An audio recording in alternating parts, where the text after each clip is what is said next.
Ooh. Funny thing. That's no good. Yeah. Big up everybody, man. This is a freestyle. I said I was gonna do more content. Well, I ain't got time. I ain't got time to do edited content. You said no sound?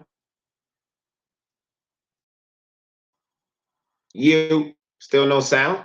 You can't hear me?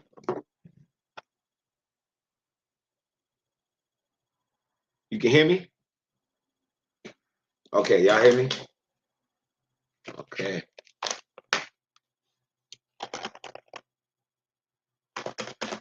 Okay. I'm here, man. It's a freestyle live. Just to put some more content on my channel. And because I feel like there's a disconnect. You know? I feel like there's a disconnect. So I figure I make a small tutorial every now and then. Or I don't know what to call it. A table of context. Just for the stupid people in the back who don't understand. Like, they hear what you say, and then they turn it into what they want it to be. Instead of hearing what you say and taking it for what it is.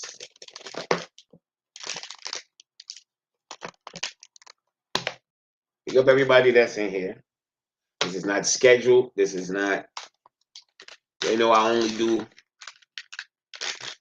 watch-alongs, so I didn't expect no bunch of people or no, you know what I mean? I'm almost at 1,000 subscribers. So I only expect about 10 people in this motherfucker. Because most of y'all don't have notifications set. Half the time notifications don't send out. All kind of shit. Just give me 1 second. I'm trying to straighten up my little work area. I'm in the spliff quarters, of course. And, you know, I'm just trying to straighten up over here a little bit. Let's get it a little bit neater. I got a little time to burn. I got a few hours to burn. So why not? Why not burn it right here? Why not burn it right here? Talking some football, you know what I mean?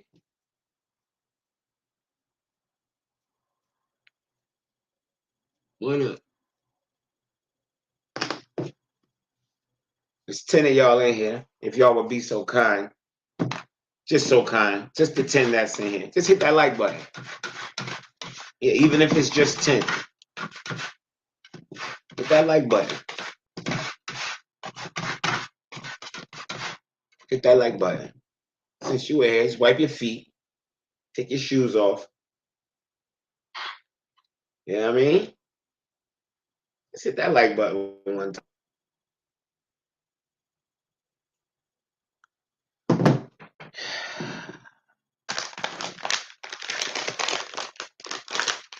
You see that title I got up? Can Poch leave Field watch? Can Poch leave Field watch? Can Poch leave fraud watch? That's my question. Because he's on fraud watch with me. 4-1 against a 9-man Tottenham ain't going to get it. I would like to see a mentality change with our coach. I would like us to be more aggressive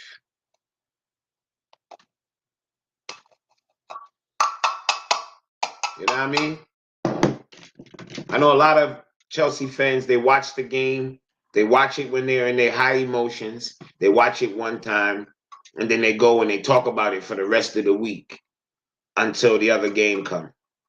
They never go back and watch it when their emotions is calm, relaxed, their head is clear, and they're watching it with a second watch. So now you're watching for specifics. When you're in the moment, it's live. You don't know what's going to happen next. I suggest you guys to go back and watch games a second time. Yeah, it gives you a better look, a clearer look at the game. Because sometimes you can have an opinion on a game because you go in with little biases at times. We tend to do that. We go into the game with biases, and then while the game going on, we're looking for things to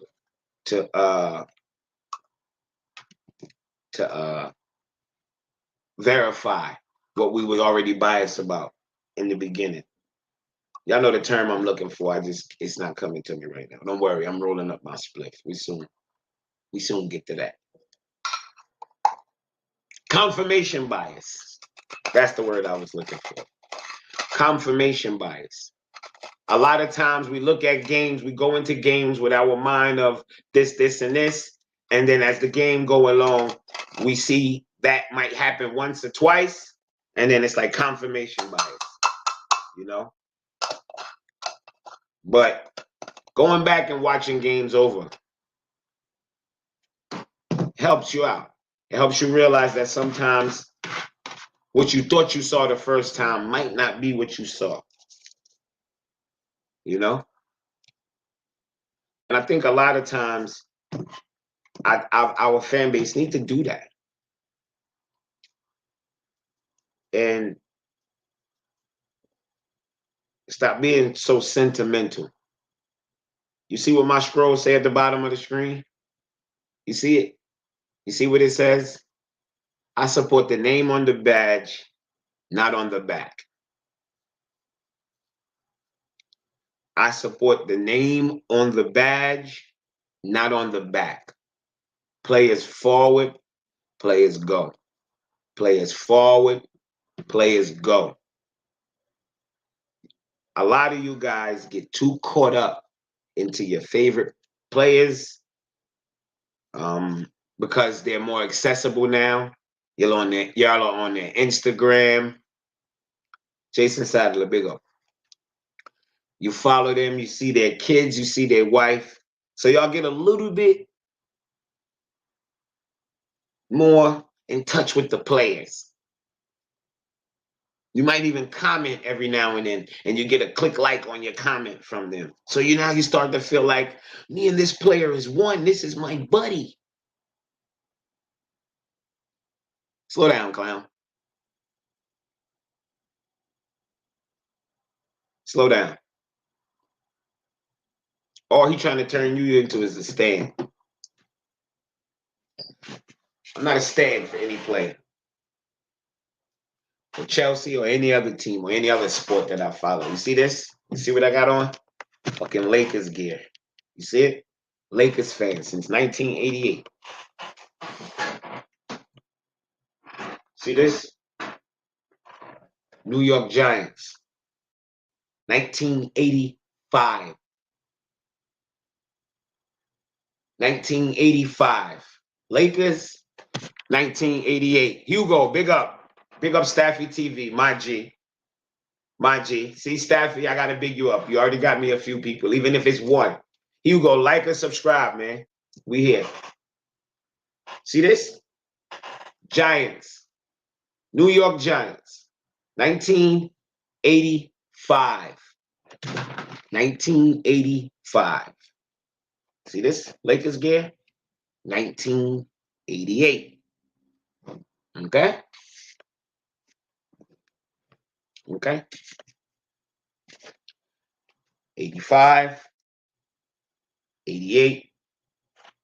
Loyal. Loyal. I've watched players come. I've watched players go.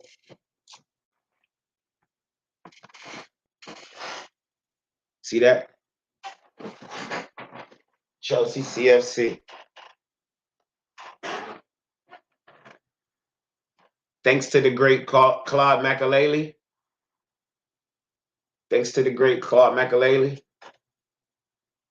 I am a Chelsea fan. I am a Chelsea fan.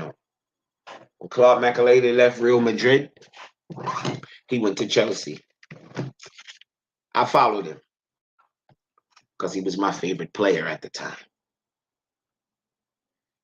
It was Ronaldo, R9. But at the moment, it was really Makelele. Because that's when I was really learning the game of football fully.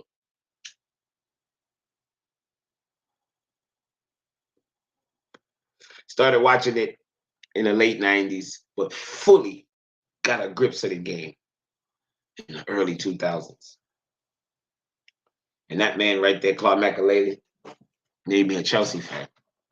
I've been a Chelsea fan since Claude Makelele has been at Chelsea. It's not about Roman Abramovich. It's not about Zola. It's not about any of those guys. Smoking, once again, where's my pack? Looking for the pack. Oh, here it is. There it is. Super runs. Super runs. It wasn't about Lampard. It wasn't about none of that. It was about Claude Makelele, one person. I didn't have a team in the Prem before that. I didn't have a team, period. My team was Brazil. I like Brazil and I like whoever R9 played for. Okay?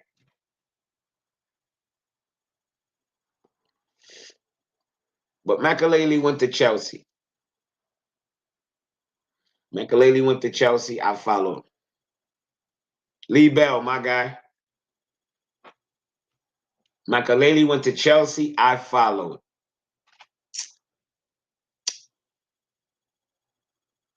Then the revolution started. The revolution started. The Mourinho revolution started. Okay? I was there from the beginning of the Mourinho revolution. You understand? That's where Jimmy history come in. Don't watch Abramovich. I still didn't know who the fuck Abramovich was. Okay? So understand that. I still didn't really know the history with Abramovich. You understand? I still didn't know the history of Abramovich. I was doing my homework on who Chelsea was. Chelsea was more than Abramovich. Abramovich was brand new. I ain't have nothing to learn from Abramovich. I had to learn the history of Chelsea, the history of the club. And at the moment, I realized there wasn't much history as far as winnings, titles. Wasn't a bunch of cups. And I was happy with that. All my friends were Arsenal, Liverpool, Man U. Liverpool wasn't shit. So I didn't look at them as anything. But Arsenal and Man U, top of the top. I could have picked one of those as my team. Why not? I was new to the Prem. I was fairly new. I had watched the Prem. I knew the players of the Prem, but I wouldn't watch it regular. A lot of La Liga, a lot of Italian football. But I watched Prem. Not a lot, because I didn't have a bunch of rooting interests. But when I became a Chelsea fan, different ball gear.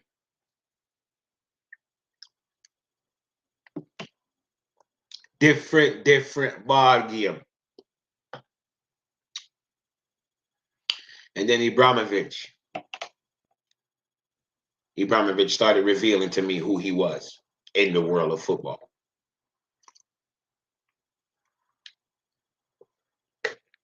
And pause. I went along for a beautiful ride, baby. It was a great run with Roman Abramovich. A great run. The best years of my football life was under his watch. I loved it. My favorite Chelsea football was under Ancelotti.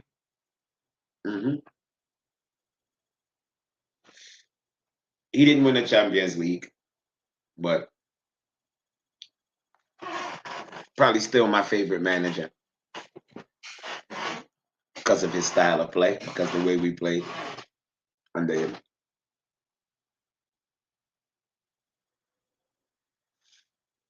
Let's fast forward up now to today, right? Let's fast forward up to today. I just wanted to give you a little history, right? Fast forward up to today now. What do we have here?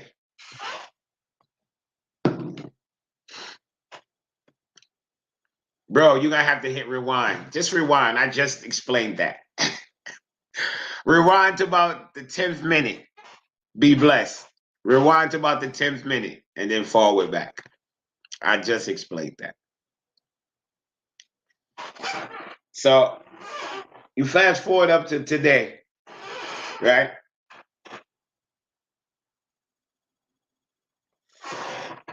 I introduced my world to the world of Twitter. I've never been on Twitter. Twitter was never my thing. Never was a big fan of Twitter. All my football opinions were always on in my WhatsApp group with my friends or even on my Facebook. And I know y'all younger jokers don't use Facebook and all that. Well, I'm older. I use fucking Facebook. That's how I keep track with my high school friends and all that. And I stumbled across the YouTube world of football fandom through AFTV. Wasn't even aware Chelsea had a side of this world.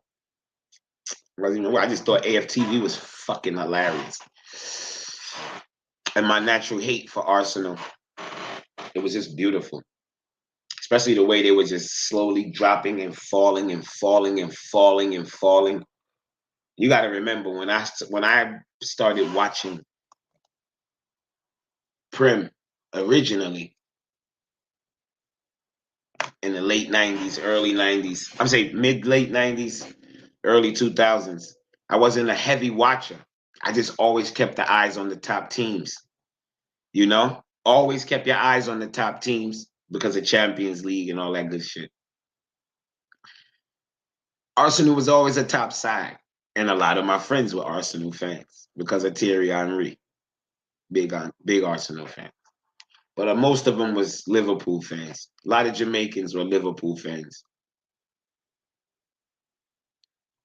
Barnes, you know Barnes. So a lot of Jamaicans was Liverpool fans from back in the day. And it was passed down to them. So my football journey is awesome because it wasn't handed to me. It wasn't passed down to me. It was just out of circumstance. I became a Chelsea fan. Proud Chelsea fan, too. Well over 20 years now. So, you know, my first few years, I was a fake fan, plastic, all that. I was all that. I was called all those names. I didn't care.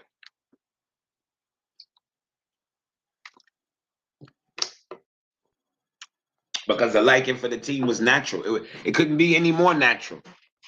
Nobody didn't hand me Chelsea. A lot of people get handed their team. Nobody handed me Chelsea. You know? But I'm here now in this Twitter sphere, in this YouTube world. As a fanatic, used to be on all the, I started finding all the Chelsea channels, fans of most of them. I don't agree with them, but that don't mean I can't be, I won't say a fan, a supporter of them. Because a fan is a fanatic. I'm not a fan of any YouTuber. I'm a supporter of most of them. I like most of the YouTubers, even though I don't agree with most of them. Bucked up on Lewis channel. It's my dude. Big up Carefree Lewis.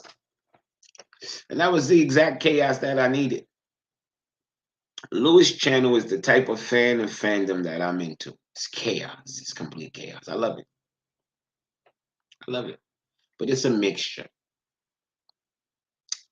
It's a melting pot of many different types of fans. Older, younger, different nationalities. So I was there a lot. I talked a lot, commented a lot.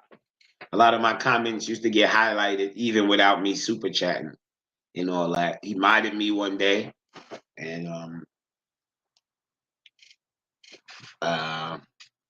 not even sure how I ended up on the chat on the panel.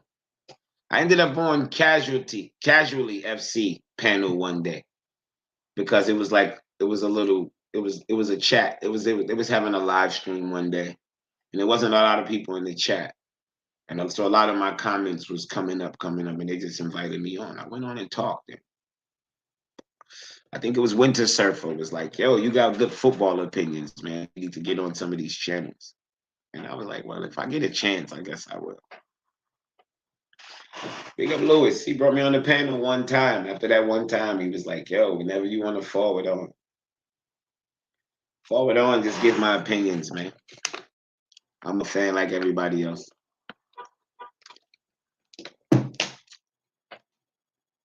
No, I don't respect everybody's opinion. I'm not one of those. You got to respect everybody's opinion. No, the fuck you don't.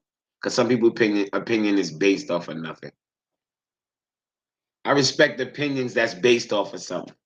If you have an opinion and you can't explain it to me, I don't respect that shit. Yeah, I'm very rash. Very rash. I'm an 80s baby, okay? I'm from that era. Very rash. I can come off very rash. It is what it is. We're sports fans. We're talking about sports. I don't think people should get too caught up in what's said when people are talking about sports. It's not TV. It's not, it's a bunch of men, usually. Big up the ladies that are involved. A lot of testosterone. So if I call you a name, don't cry. I'm not gonna call you nothing too disrespectful. I might call you an idiot, stupid, something like that. You can say that back to me. I'm cool with that, as long as we're talking about football opinions. Doesn't matter. I'm not everybody's cup of tea, and that's cool. I'm cool with that. I'm not trying to be. Austin Griffin, big up. Dandy Dills, Jacob Huggins. I see the questions in the chat. I'm gonna go through those in a minute. Don't worry about it. I see them. I'm gonna come to those. I got a lot of. I have free time till about 11, so I got time. I got time. I'm in no rush. I have nothing to do till about 10, 11 o'clock. But yeah, that's just how I am. That's just what it is. I can be very rash. I can come off. I can be condescending at times. I can be all that, but that's okay. We all can be. There's no law on it. You can be that way too. You don't have to always pretend to be nice.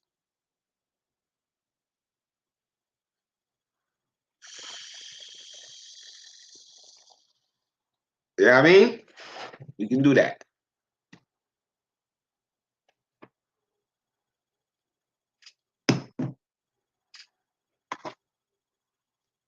But only thing I don't like, right? In this YouTubing world, when I start to realize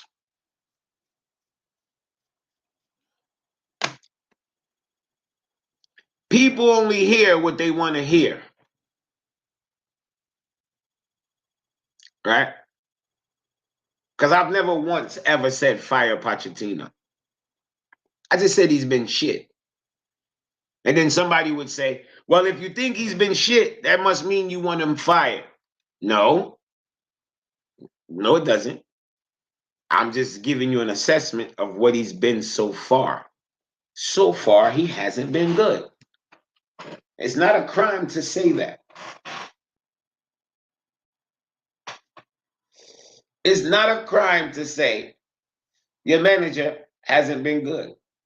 Pochettino has not been good. Do I want him fired? No, not necessarily. Would I be upset if they fired him? No, not necessarily. Do I think it's a good idea to fire him? Probably not. Probably not.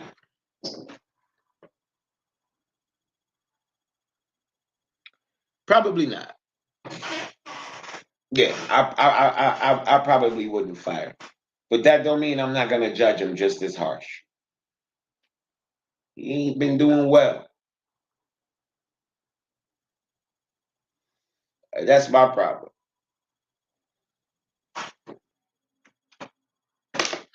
And then you got these other dickheads who don't understand that Thiago Silva is 40 years old. 40 years old. And we're in the process of rebuilding. You don't play a 40-year-old when you rebuilding. For what? Double E, big up. Be blessed. Why it's counterproductive. A 40-year-old to do what? To do what? A 40-year-old who don't know whether or not he's playing next year. So what? For what? What is he playing for? Play the young guys. Play the young guys.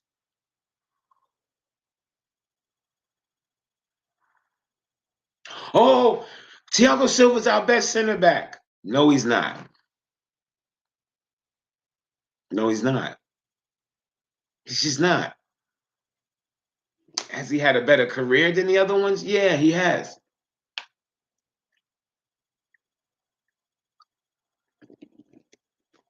He has. Is he the most experienced? Yes. In a one-off game, is he more likely right now to play better than the other players? Yes. In a one-off game that you have to win, he's more likely to have a better game. He's less likely to have a bad game. That's what I meant to say. He's less likely to have a bad game. His ceiling is not as high as these young guys. It's not. His floor is not as low as theirs. When they drop a stinker, it's gonna stink. It's gonna smell like raw shit, otabati. But their best game is gonna be better than his best game. You know why? He can't run as fast as them. He can't jump as high as them. He's not as strong as them. So when they play their best is gonna look better than his. And it's not gonna happen as often. But that's okay. They're young. The more you put them out there, the faster they're gonna get to their best. It's a young movement now. People, oh, well, you got to have veterans. Yeah, of course you got to have veterans. You got to have veterans. But the veterans can't be the main cog. Thiago Silva can't be the first man getting the ball. He can't be the distributor of the ball. He doesn't even distribute it well anymore. A lot of y'all won't even be honest to yourself with that.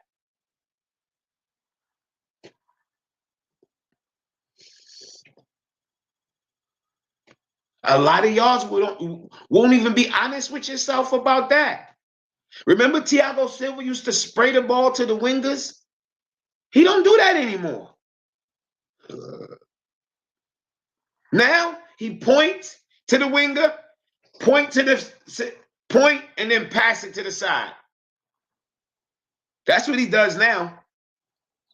Be honest with yourself. Be honest with yourself. Be honest with yourself.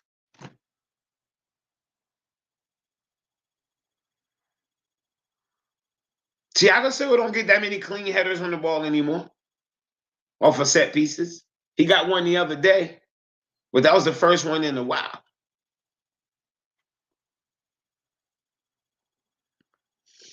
And stop comparing Silva to Sterling. They got like a 10-year age difference. And as much as this fan base try to beat down Raheem Sterling, he's still our best attacker. By far. Mudryk ain't been near him. Mudryk ain't been, as much as everybody, oh, Mudryk, when he have a couple good games, Mudryk ain't been near Sterling. He ain't been near him. So, like, let's, you know, it is what it is. As much as people want to drag Jackson for not playing like Drogba, I don't think 20-year-old Drogba was leading Chelsea line.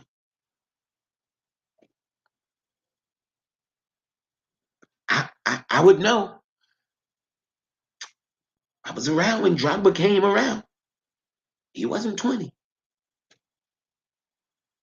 And a 20-year-old Drogba would not be able to lead Chelsea line. So we're asking Jackson to lead the line at 2021, and he's not doing it.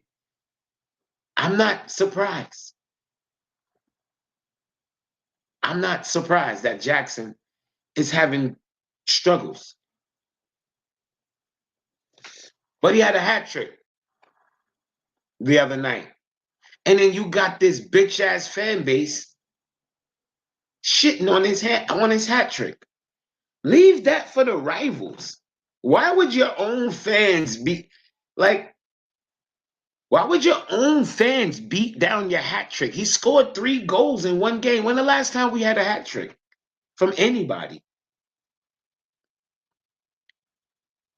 And then I watch content creators. Eunice Talks Football, Joey Knight. I watched them. I heard them ask the question, should Jackson be dropped for next game? He just scored 3.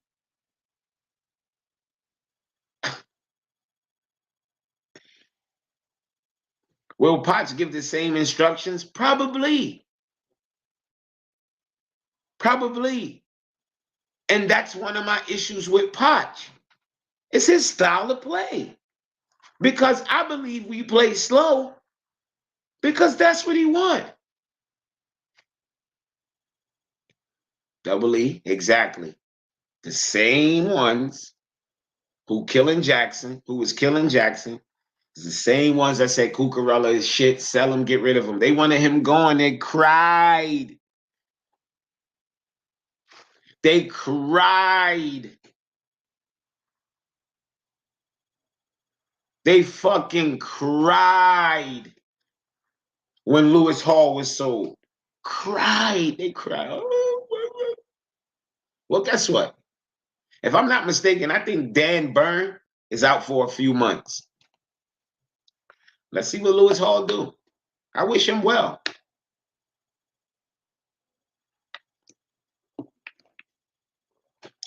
I truly do. I wish him well.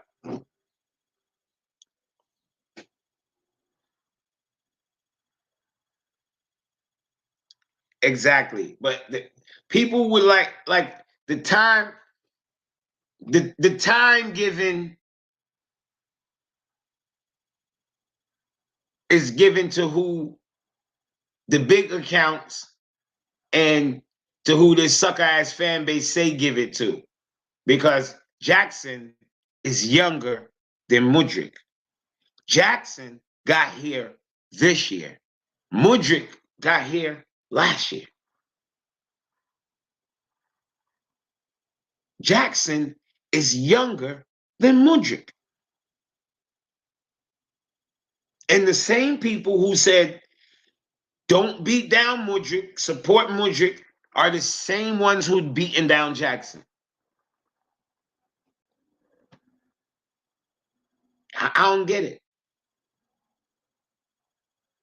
And it makes me realize that the way people gassed up Mudryk made me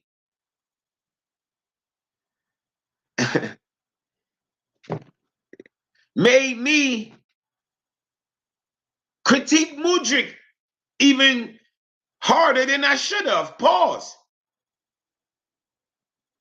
It made me do that to Mudryk because y'all wanted him to play so bad, and then when he played like shit. And it had me judging him as if he was 25 because I knew he wasn't ready yet.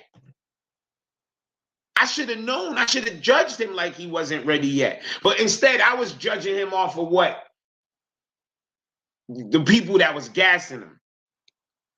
Big up Rohan, who said, big up Magena, super chat up and running. Make me laugh up a thing. Left a thing with me, yes? Toyota Silver need for park. Give the youth a chance and go through. Now that me I say, brother, it's the same thing, man. It's not like, and this is the thing I want people to understand. Let me stick a pen and remember. Let me write a mental note right here. Jackson. So I can get back and remember to get back to Jackson. Because I want to get to this super chat first. CNAC, big up, my G. Big up. Big up, CNAC in the place. Silver. People, when I say Thiago Silva does not need to be the starter, that's not me saying he's the fault anything. He's a terrible player. No, that's not me saying that. I'm saying for the betterment of the team going forward. Because we're in a process of building. We're building. You destroy and you build. You know what destroying and building is? That's what we did. We broke down the team. We broke it down. It's like when I had cancer 8 years ago and I took chemo. I took chemo for 9 months. You know what that chemo did? It killed the cancer, but it killed everything else too. The good and the bad. So I had to build myself back up from ground zero. That's what Chelsea's in the process of doing. This summer, we went through chemo. Yeah, we put the chemo through. We went through the chemo, got back the test results, cancer-free now. Now we need the revitalizing herbs and supplements and the proper amino acids to build ourselves back up. Right? And that's what we're doing. Thiago Silva is needed, but not to play every match.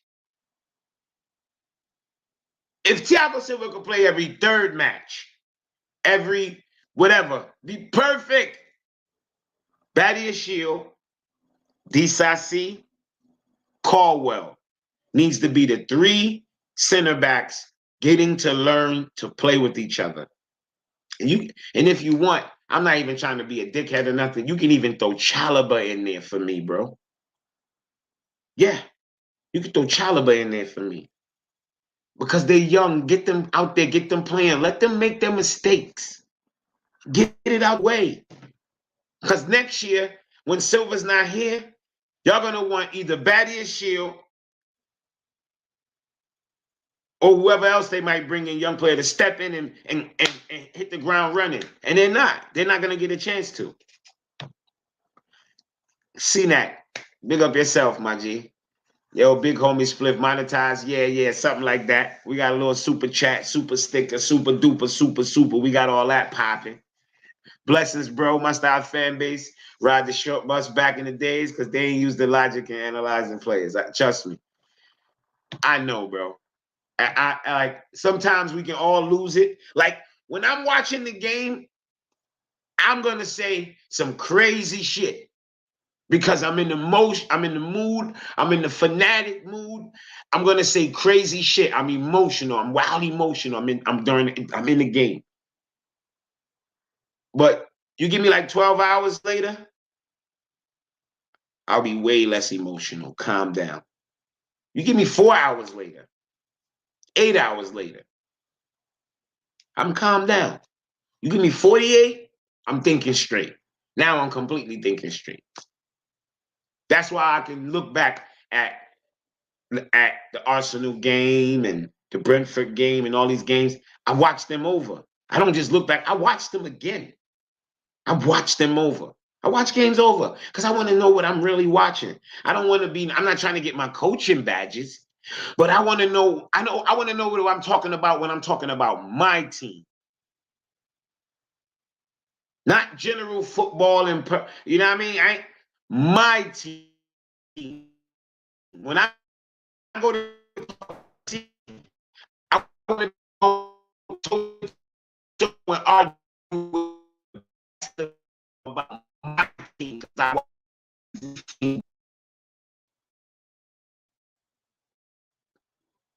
What's going on here?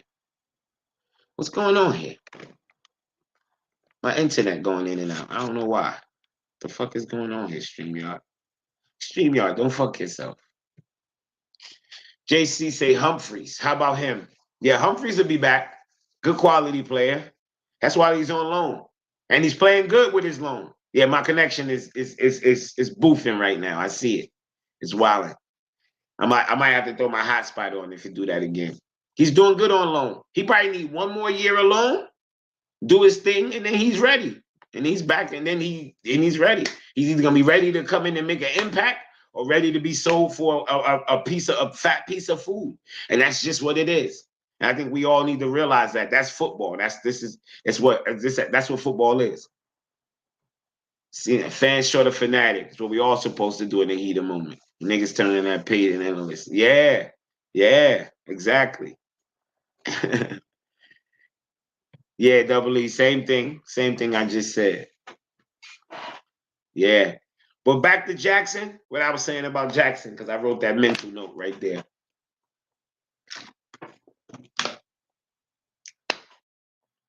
People ready to send him on loan. Talk about he's a second and third striker and all that. I can see them being a second striker. He's definitely at least that. But with this hat trick, you got to give him his props. Yeah, he's 5 goals in. There's no other player that would have 5 goals for another team striker that would have 5 goals, and we would poo-poo it. We wouldn't poo-poo no other team's 5 goals. Striker with 5 goals. So I ain't poo-pooing Jackson. He got 5. Yeah. He got 5. Or is it 4? Is it 4 or 5? Well, I count all goals. What do you got, 6 overall? Listen, man. What do you got, 6 goals overall? Nico Jackson? Because he got 5 overall in all play? You sure? I know he got 5 in the Prem. Or is it 5 overall?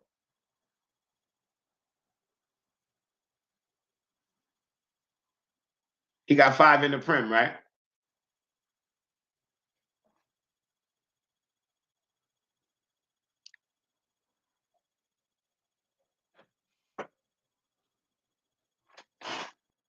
Six overall. That's what I thought. JC, yeah, JC. Don't listen. I'm all up for that. I'm here for it. Y'all already know Sunday. We here 10:30 Eastern time, American Eastern time. That didn't even make sense, but Eastern Standard Time is what I meant to say. We here. And I'm here for the smoke for City. Like, they're a much better team than us. But Poch has shown that he can get up for the big boys. Pause. Let's see what he do. Let's see what he do. Let's see Poch get up for Pep. He get up for Pep. We talking. We talking.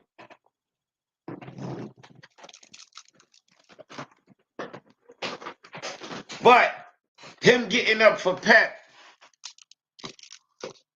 I can't. That won't let me get him a pass for Norris. No. Nottingham Forest, Brentford. You know those teams. Those hurt. The Arsenal comeback. Those hurt. Those hurt. But he get up for Pep. He get points out of Pep. Now we talking. I don't know why he listen. The three center backs.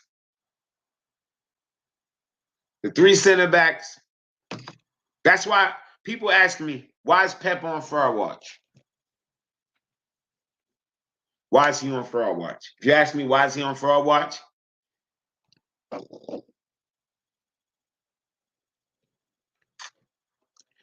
and that's what I just said. How I say your name? Osema? Usema? Is it Usema? Usema? That's what I'm saying, bro. I'm saying the same thing, man. Osama. Oh, you just spelled it different. Oh, okay. All right. Let's have her. Osama, that's what the same shit I'm saying. Like, we can't be getting points from City, getting points from this one, getting points from that one, and dropping points to Forest, Bournemouth and them sides. Like, come on. You're killing me with that. Rohan, big up with the super chat. I'm realizing our fans are afraid of the pushback. I want people to like them on stream so they can keep it PC. No honest assessment, just blind faith. It's a lot of that. Or they just afraid to call what they see. Like what I say about Poch, I say it because that's what I really feel.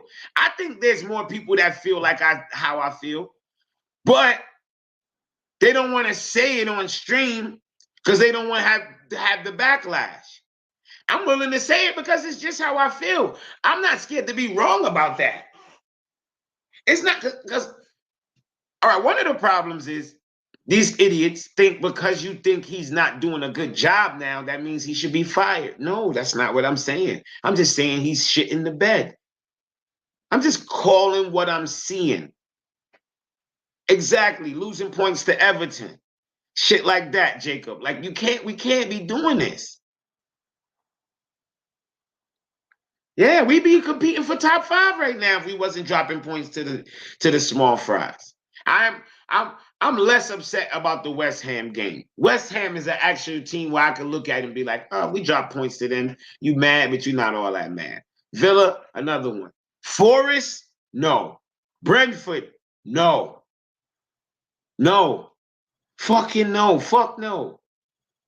No. I'm not accepting that. No.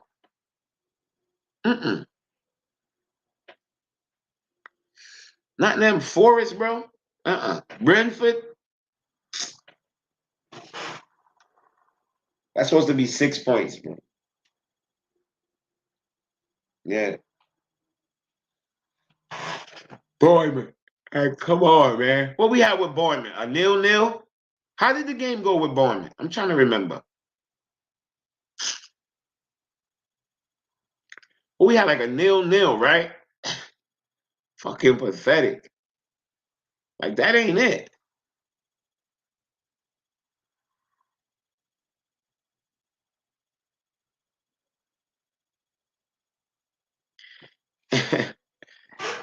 Yeah, man. JC, trust me. Poch, he got the mentality. That's what scares me the most, is the mentality. Like, we were up 2 men. You feel what I'm saying? We were up 2 men, and he wasn't telling them to attack. And people could stop saying, well, I saw him on the side. If he was telling them to attack, they would have been attacking. You mean to tell me all the players decided we're not going to attack? All of them, except Cole Palmer? I'm gonna go the other way. I'm gonna say he was telling them not to attack, and Cole Palmer decided, you know what? If I pop this ball over the top and Raheem Sterling run down on it, what are you gonna do? Get mad? And that's what he did. And that's what he did. Yeah, exactly. Man, you playing like shit. They talking about firing their fucking manager, firing them, getting rid of their manager, and we're 3 points behind them. Man, you is talking about firing their manager, and we are 3 points behind them.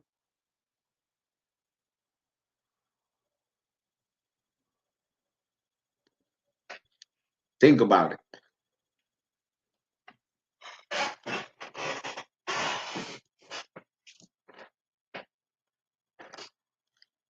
Y'all think about that.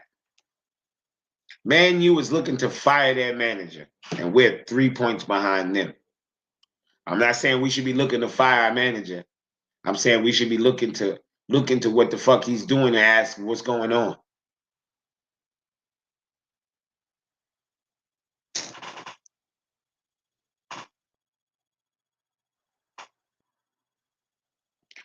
Palmer came out and said that. You have to show me that, but I keep pushing. He might have meant keep pushing, like play aggressive, play hard, but I don't think he meant keep pushing like attack, because we wasn't attacking. Nobody can't tell me we was attacking. We can all go watch the match again. We were not attacking. Malo Gusto came on. He got the ball on the wing. He shot down the wing. Then he got up to a certain thing and he turned back and passed the ball backwards. Not one person screamed at him, yelled at him, or looked upset or nothing. Not one player, not one manager. Nobody looked upset that Gusto did that. That means he's doing what he's supposed to do. Nobody got upset. Yeah. So that's that, man.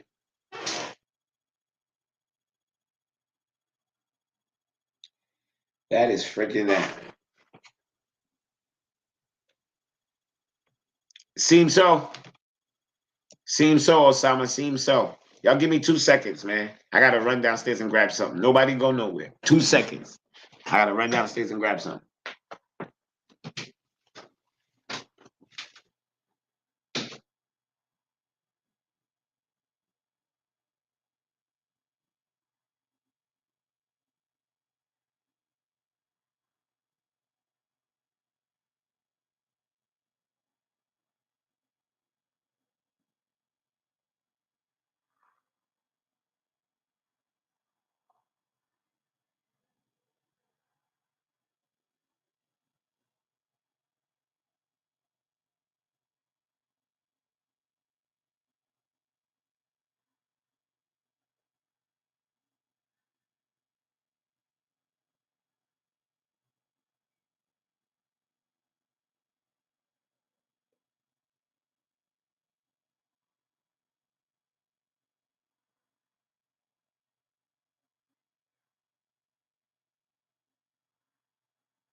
All right, I'm back.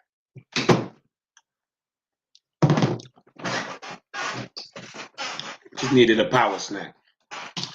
He learned from Bielsa, but he changed the system to more defensive. He likes to call it pragmatic. Not very pragmatic.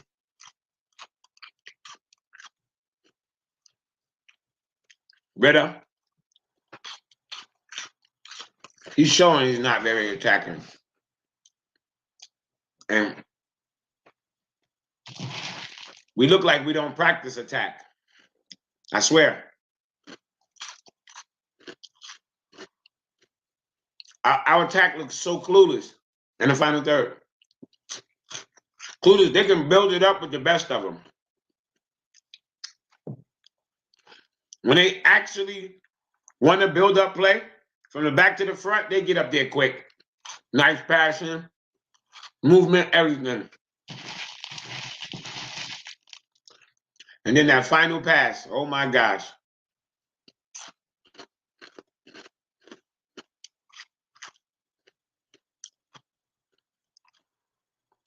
If it ain't Cole Palmer, we are fucked.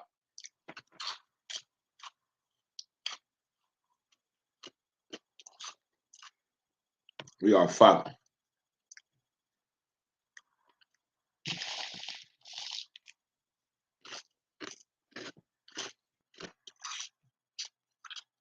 You know, I just realized something. I ain't shared this link with anybody. Big up everybody that's in here, man.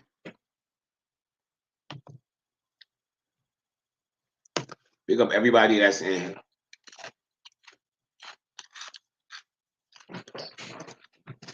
Poch and Justice got their back.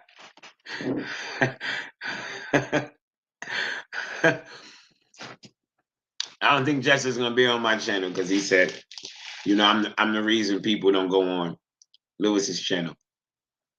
Who said it?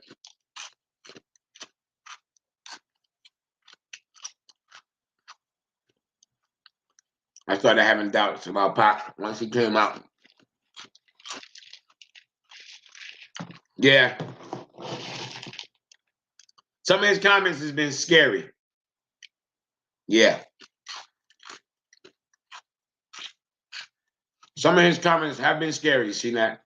If I am Poch, I would lean toward making the defense as strong as possible.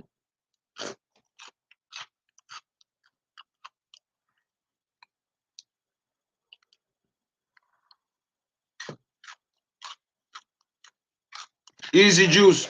Pause. Don't worry yourself, brother. You're here now, man. That's all that matters. You here now. We here.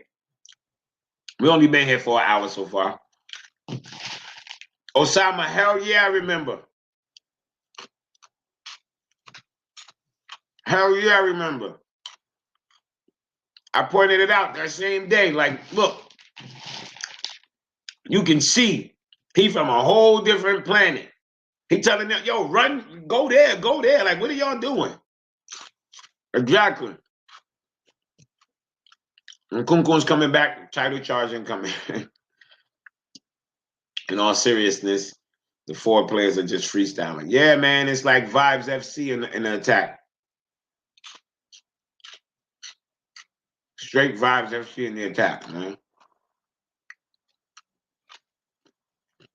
Yep.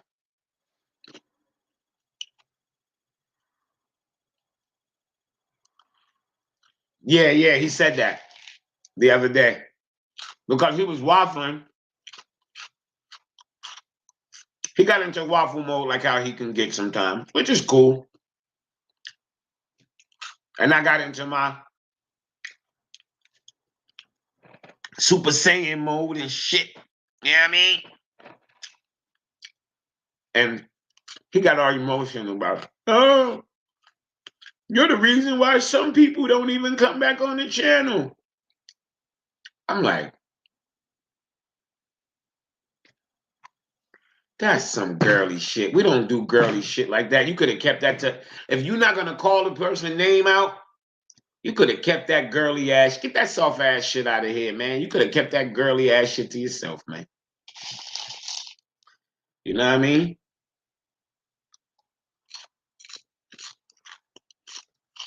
Shahan Nizzle. Best morning, brother. I shouldn't be worrying to score a goal playing against a 9-man team. Exactly. It's unheard of when we look like we know who, and we didn't look like, and we look like we didn't know what to do. And that's not the players. And I agree with that. You got to have a pattern of play, a style of play, an idea of what you want to do. It can't just be, oh, the players do what they want. Players can do what they want on a breakaway. When you're on a breakaway, There's no style or pattern of play. It's whatever you feel like doing in the moment. You good.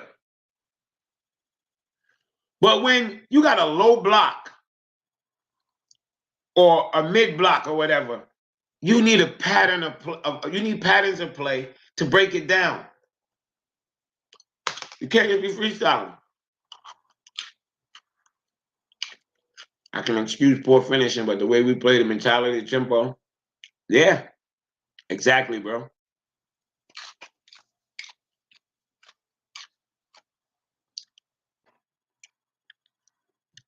Double E. Go look at the accounts, the big accounts. Go look at their account on the day when Cole Palmer came in.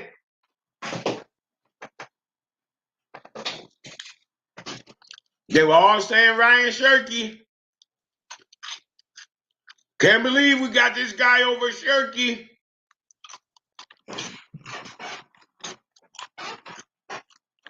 I remember.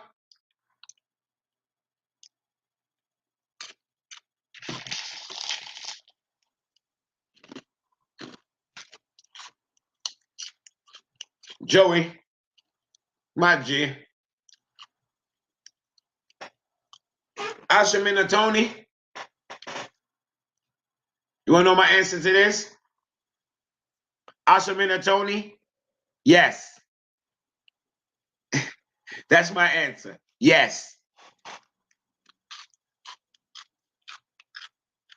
Read off that question and hear my answer.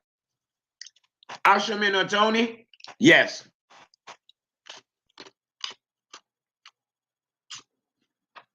That's the manager putting all the weight on one player. Bad manager. Lee Bell, that shit was super weak. That shit was super weak. Osama, exactly. Everybody who's on there, all the people that used to be on that show from the day I ever started watching it is there all the time. So I don't know what you're talking about.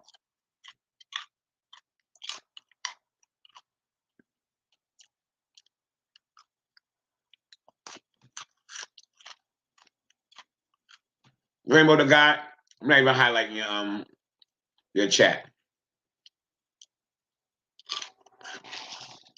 Oh yeah, he's gonna solve once he do get going, he's gonna solve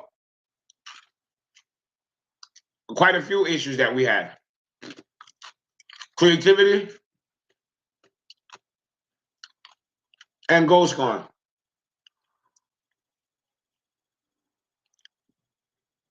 Agreed. If I ever come to Florida and select, I'll be in Orlando November 22nd. November 22nd, I'm in Orlando.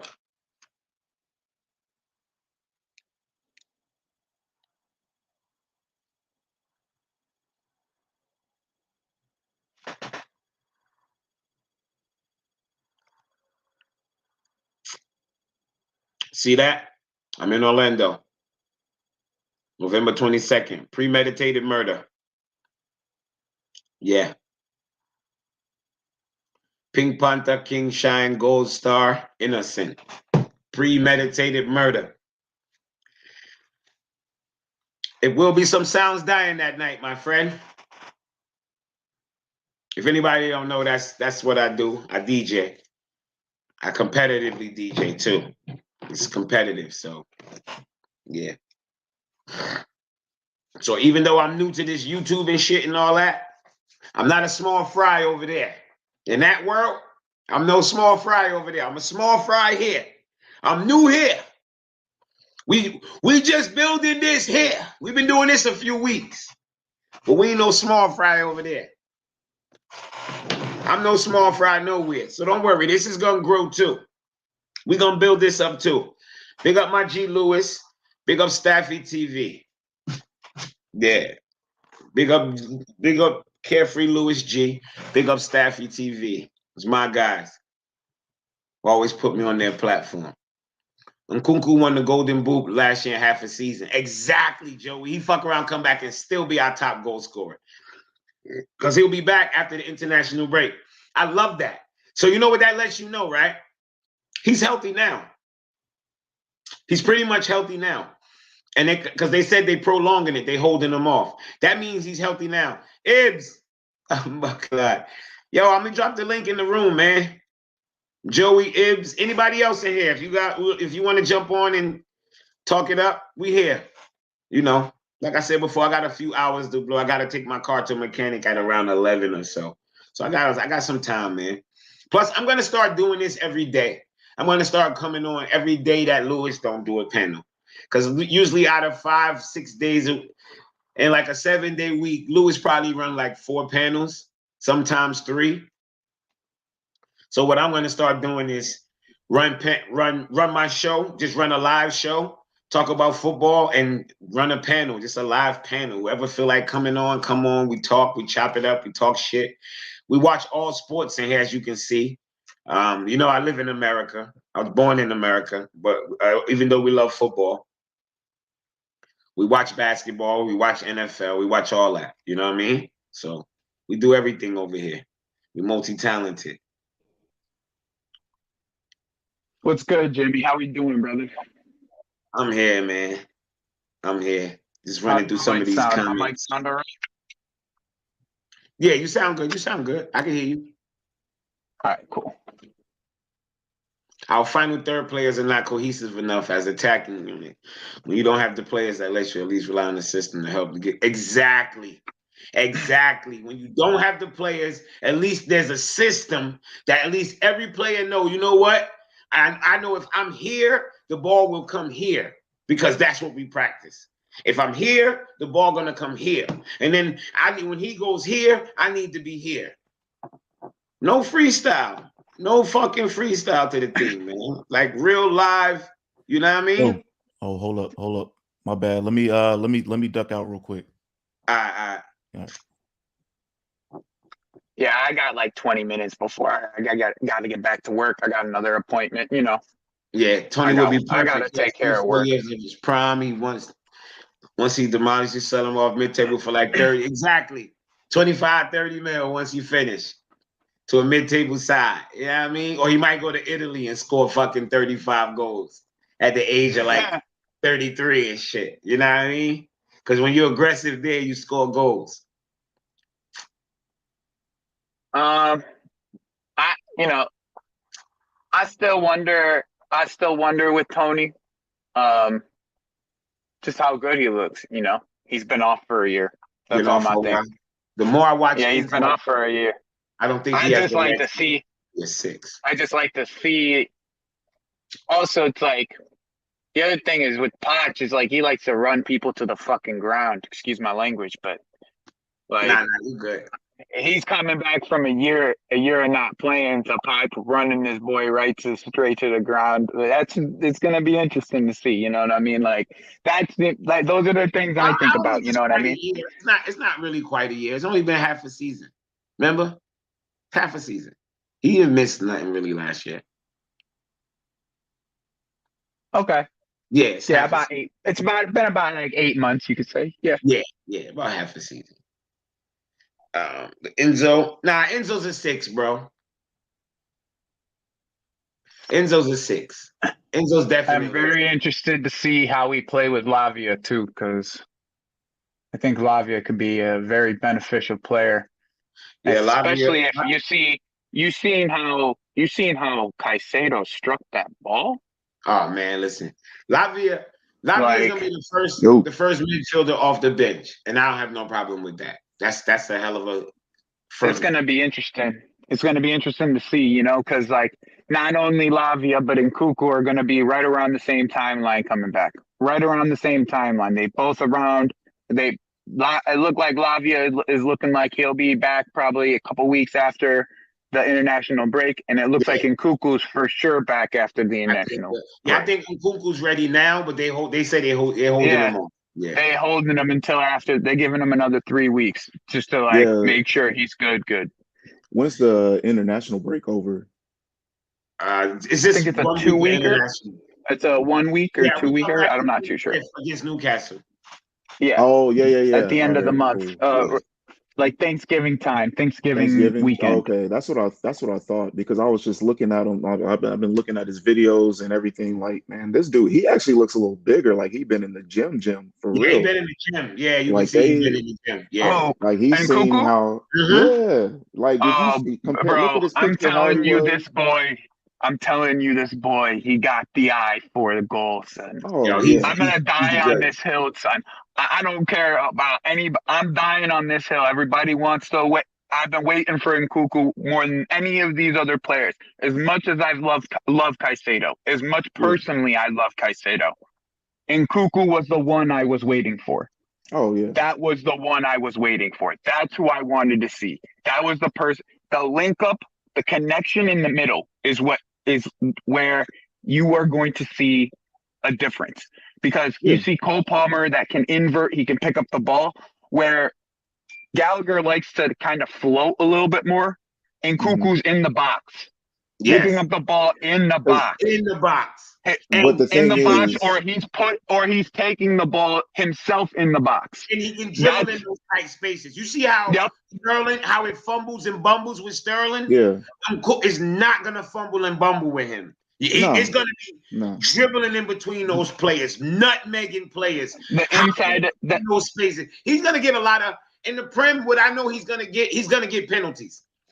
Because Mhm. Raheem Sterling gets the pins because players think they can get to him. But Nkunku's gonna do the same thing. He's gonna be dribbling, doing dribbling You moves. That's cannot gonna play cause him something. close, bro. Yeah, that's And gonna that's how cause fouls in the box. everybody in the Premier League play. This is his specialty. His specialty is that body feint turn. His specialty Oh, yeah, in the yeah, box yeah. is body feint turn. He's gonna get so many people with that move. Like it is going to be like the amount of times, the way that people played him in Germany, it was like someone. It was a ghost there. Like that he gets Yeah. the ball, you push back, everyone push back, and they have to let the midfielder collapse on him. Because if you don't, he's gonna spin you, and it's a goal. And if he doesn't spin you and it's a goal, just gonna he's go gonna right try by to you. take out. He's gonna go right by you. He's just Right gonna by go you. right by you. He's a hell of a player. Yeah. Man. Yeah, Dude, and the kid is special. You don't get 20 plus goals in a half season. Yeah. Anywhere. It doesn't in a professional league, you don't get 20 plus goals in a half season.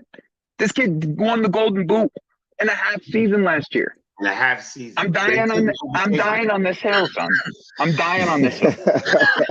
No, it's a great hill to die on, man. I mean, like the thing is, the one thing I really like about Nkunku is like he started from, he wasn't like the star boy of any franchise. Like when he was at PSG, he was the young fella, and he learned from a lot of people like Yeah. Ibrahimovic. He learned he like Thiago Silva. He learned from a lot of really like world elite vets, and then he took what he learned and went to what I like Germany, about and that's when most- how he. What a lot of What's that? people don't know is when he first went to over Leipzig? Germany. Yeah, Leipzig. I'm saying Leipzig. He played in the midfield. yeah. They had He him as a worked cam. his way up He played the 8.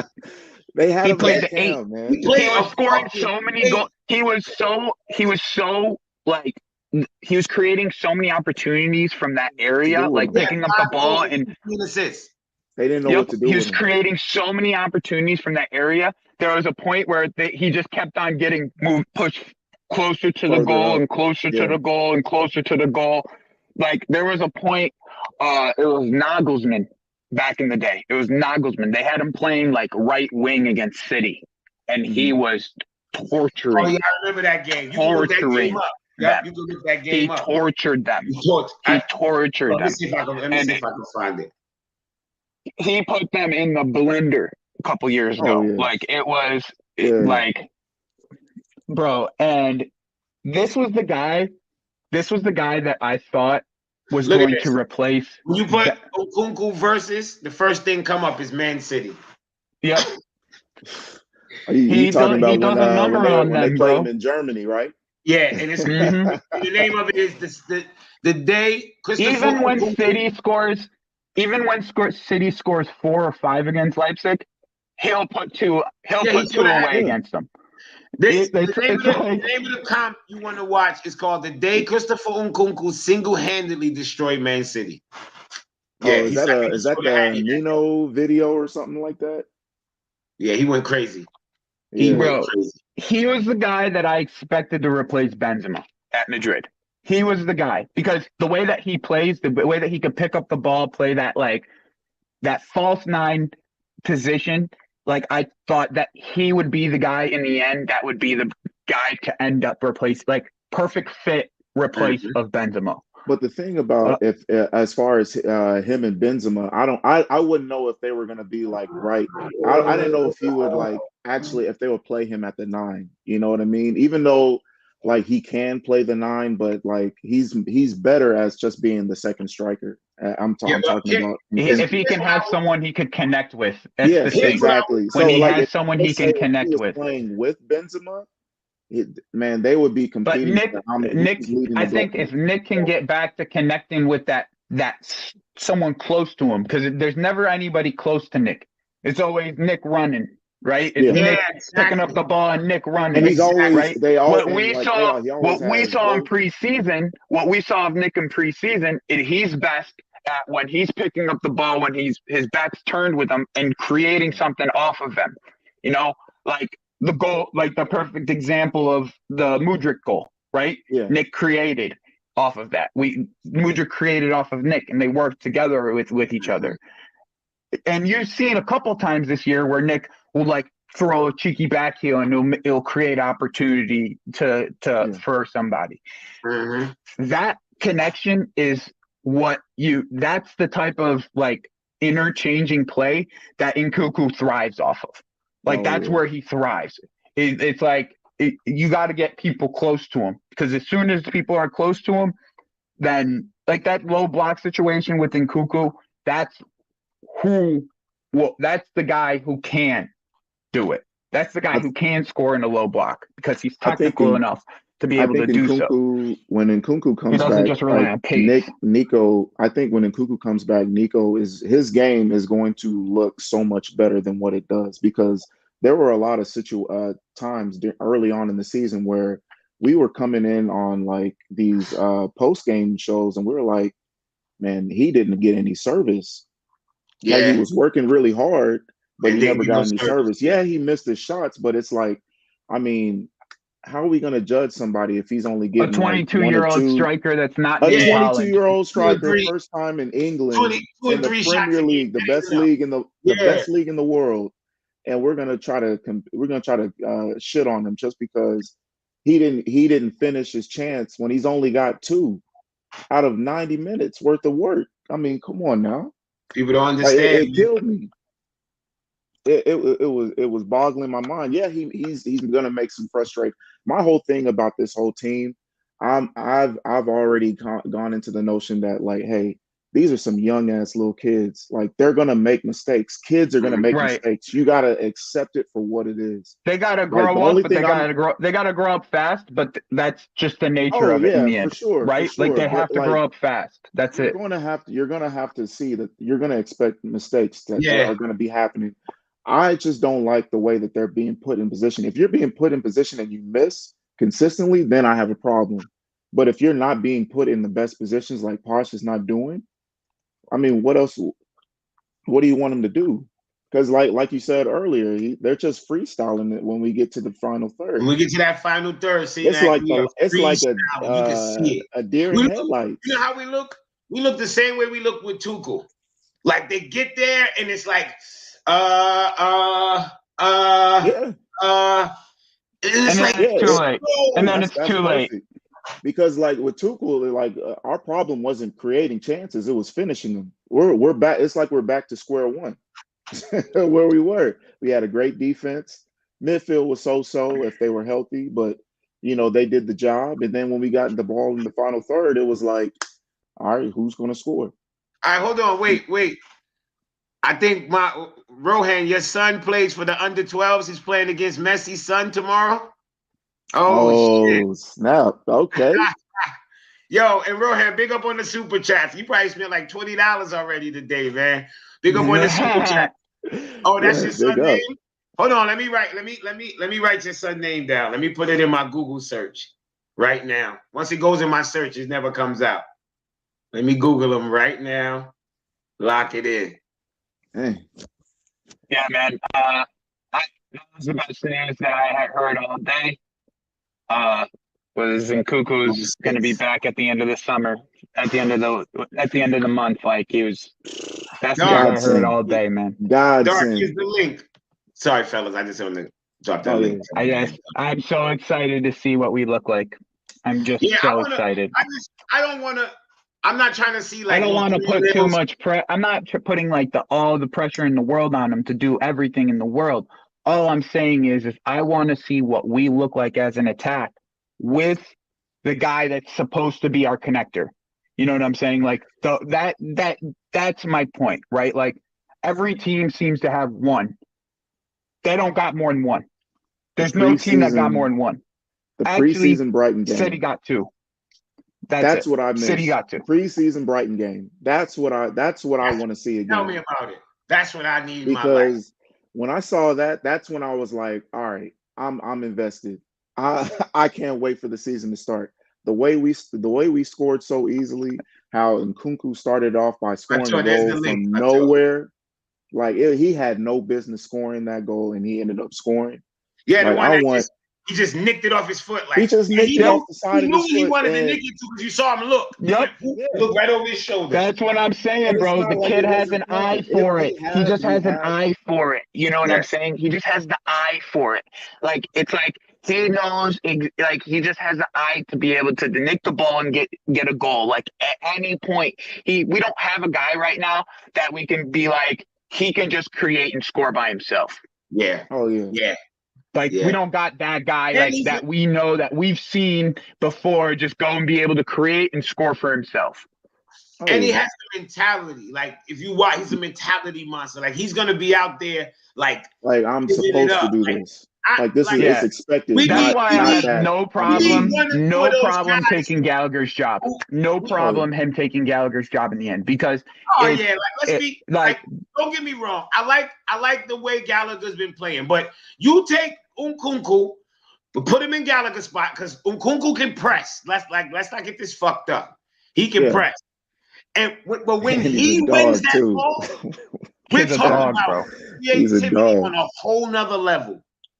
When he wins the ball, opposed to when Gallagher wins it, he's looking. It's a goal-threatening chance at that point. It's a goal-threatening chance at that point. That back line is on. Back line is and Gallagher has been winning the ball. Like he's been doing everything anything that we could have really asked of him personally. Yes. Like of his skill set, he's done everything that we could have asked for. Yes, but this kid has a different quality about him, and that it's just. That's it. It's a different level. It really is. He just has a different quality about him. It really is. It's a different level. Like that. Like, and I know people are gonna be like, "Prim this and that." Listen, I asked a person, "Do you think Gallagher could play for France?" Oh, he's not playing for France. Nkunku's gonna be one of France's main attackers. He'd be the first person switching nations. First person. So, if he was French, he'd be the first dude trying to figure out a different nation. So it's a different levels. Nkunku plays for France and he gets minutes as long as he's not fucking injured. He's getting minutes. Yeah. So he's gonna be an important part of France going forward. And in any squad, like you're not gonna have a whole team, a full 23-man team full of Hall of Famers. Like you need like glue guys, you need tryhards, you need people who are gonna stick in there and do the stuff that the stars are not gonna do. See, like this is what I'm showing people. Like if we could just get at least no least than conference league, bro. Listen to what we'll get Europa. To be honest with you, bro, we're like 6 points out of Europa right now, and 9 points out of Champions League. You bringing Lavia and Gallagher on to seal off games? Yeah. Yo, you dead. Like you dead. Yeah. Like that's we have a strong fucking midfield right now, bro. Our midfield is ridiculous. When you really pre our midfield. It's levels, bro. Deep. And the Deep. young boys that we Deeper than have anybody on in the loan league. and coming Bro, in deeper than 2 anybody in years. the league. Plain and Amazing. simple. We have the And then- deepest midfield like, in the league when Well, healthy. Let me tell you this. When the young boy from Ecuador, Kendry Paez Oh, comes my in, kitchen pie ass. Oh, they do not know. I'm They- telling you, people don't watch him. the Yo, people on the other side of the Atlantic do not know this kid. this kid is This kid is unbelievable. He's unfucking believable. He's unbelievable. And he's 16. Unbelievable. He's Yo, 16. Probably Bro, hasn't looked he at is pussy in his 16, life. starting for I'm Ecuador telling Hold you. on, Joey. in the Wait, midfield. Joey. What are we talking about When I here? watch him, right, I be like, yo, how the fuck we got him? Like, how Brazil? I don't know. Uncontested as well. And fucking Real Right. Madrid Oh, and man. get this kid. And they was trying. But it's like, that's not, you can't let him get away. You see, all right. So you see Endrick, right? You see Endrick. We know who Vitor Roque is. This kid is the most interesting prospect in the world because the reason he's the most interesting. Okay, we know how good Endrick can be. We already know this, right? But he's playing striker. We know he's going to play striker. Vitor Roque, same thing. Same thing. This kid. You don't know. This kid is playing midfield at a high Yeah. level. He's playing 10 at a high level. He's playing right wing at a high level. He's 16 and starting for Ecuador. The other day, we don't even know what we have. We have no idea what we have yet. We was on Louis' panel, right? And I said, yo, our wingers are in trouble too. Everybody in the chat. He's not a winger. He's not a winger. I said, y'all never watched him play. No, not at all. The last game before that, he was on the right, wing. boys, I gotta head out. No, I gotta head out. All right, Take Joey. it easy, boys. Don't say a word, brother. Yeah, man, it boggles my mind because like early on when it first was reported that we got him, I was like, I don't care who plays right wing because he's gonna take their job at 18. Yeah, he's gonna be. He's one of those players that's I love Cole Palmer, but he's not this kid. Like, and he has the mentality. He is hungry. He is multifaceted. It's basically we're gonna put him wherever we need him wherever we need him. Wherever we need him, and he's going to be great wherever we need him. Like he's a hell of a fucking player, man. He's a hell of a player. And the thing is, man, because like my girl is Colombian, so like she already educates me about like different stuff about South Americans and everything. Yeah. Ecuadorians, man, they are dogs, man. They like whenever a job needs to be done, if you watch them play, period, it's a dog fight, yo. Look at Caicedo, like it's like whatever you need me to do, I'll do it. Who Ugarte played for? Is it Paraguay? Who Ugarte played for? Oh yeah, Paraguay. Uruguay. Oh my gosh, yo, they destroyed that midfield. Yeah. And you know their midfield is tough too. Paez put it on Ugarte. He's a boy. He's a kid. He is a little. Ugarte plays for fucking PSG, and he bodied him.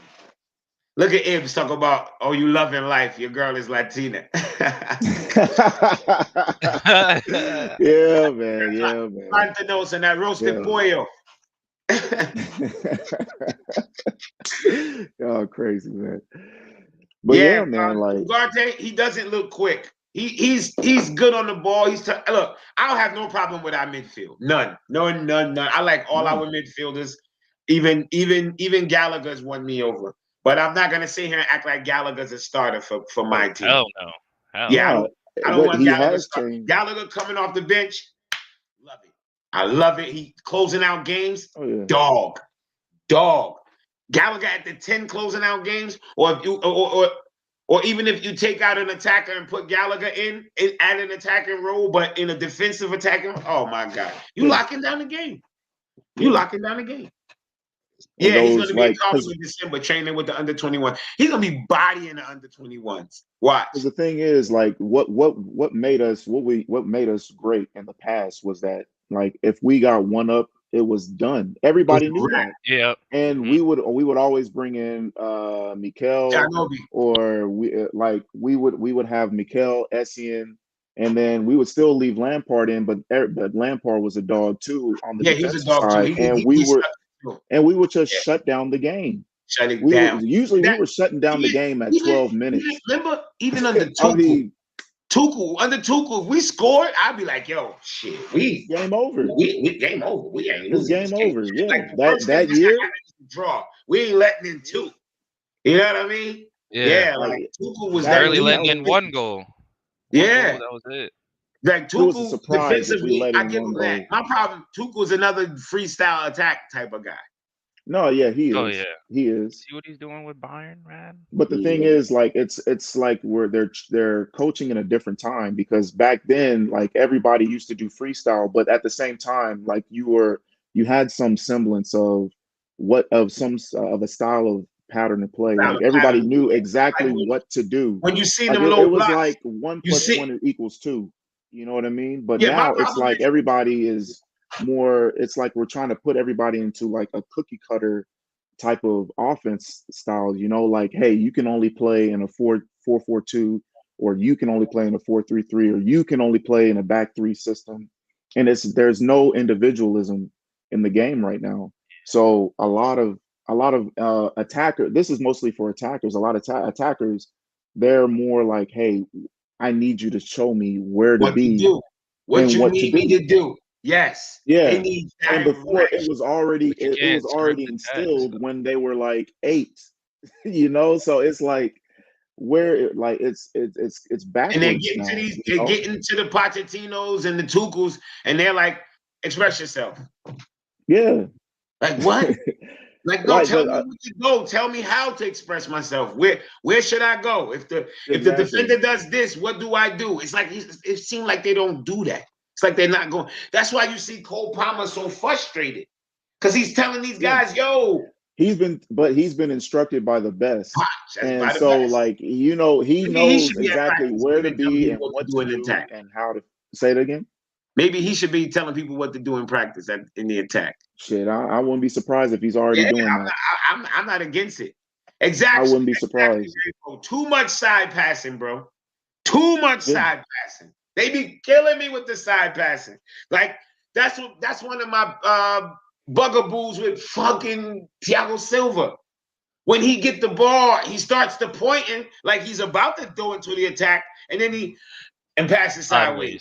He does that, and then goes and then passes sideways. And then he uses a little hand wave. He's like, get forward, bro. Yeah, man. Yeah, pass it forward, bro. Like, you killing me with that, man. Stop passing the damn ball sideways.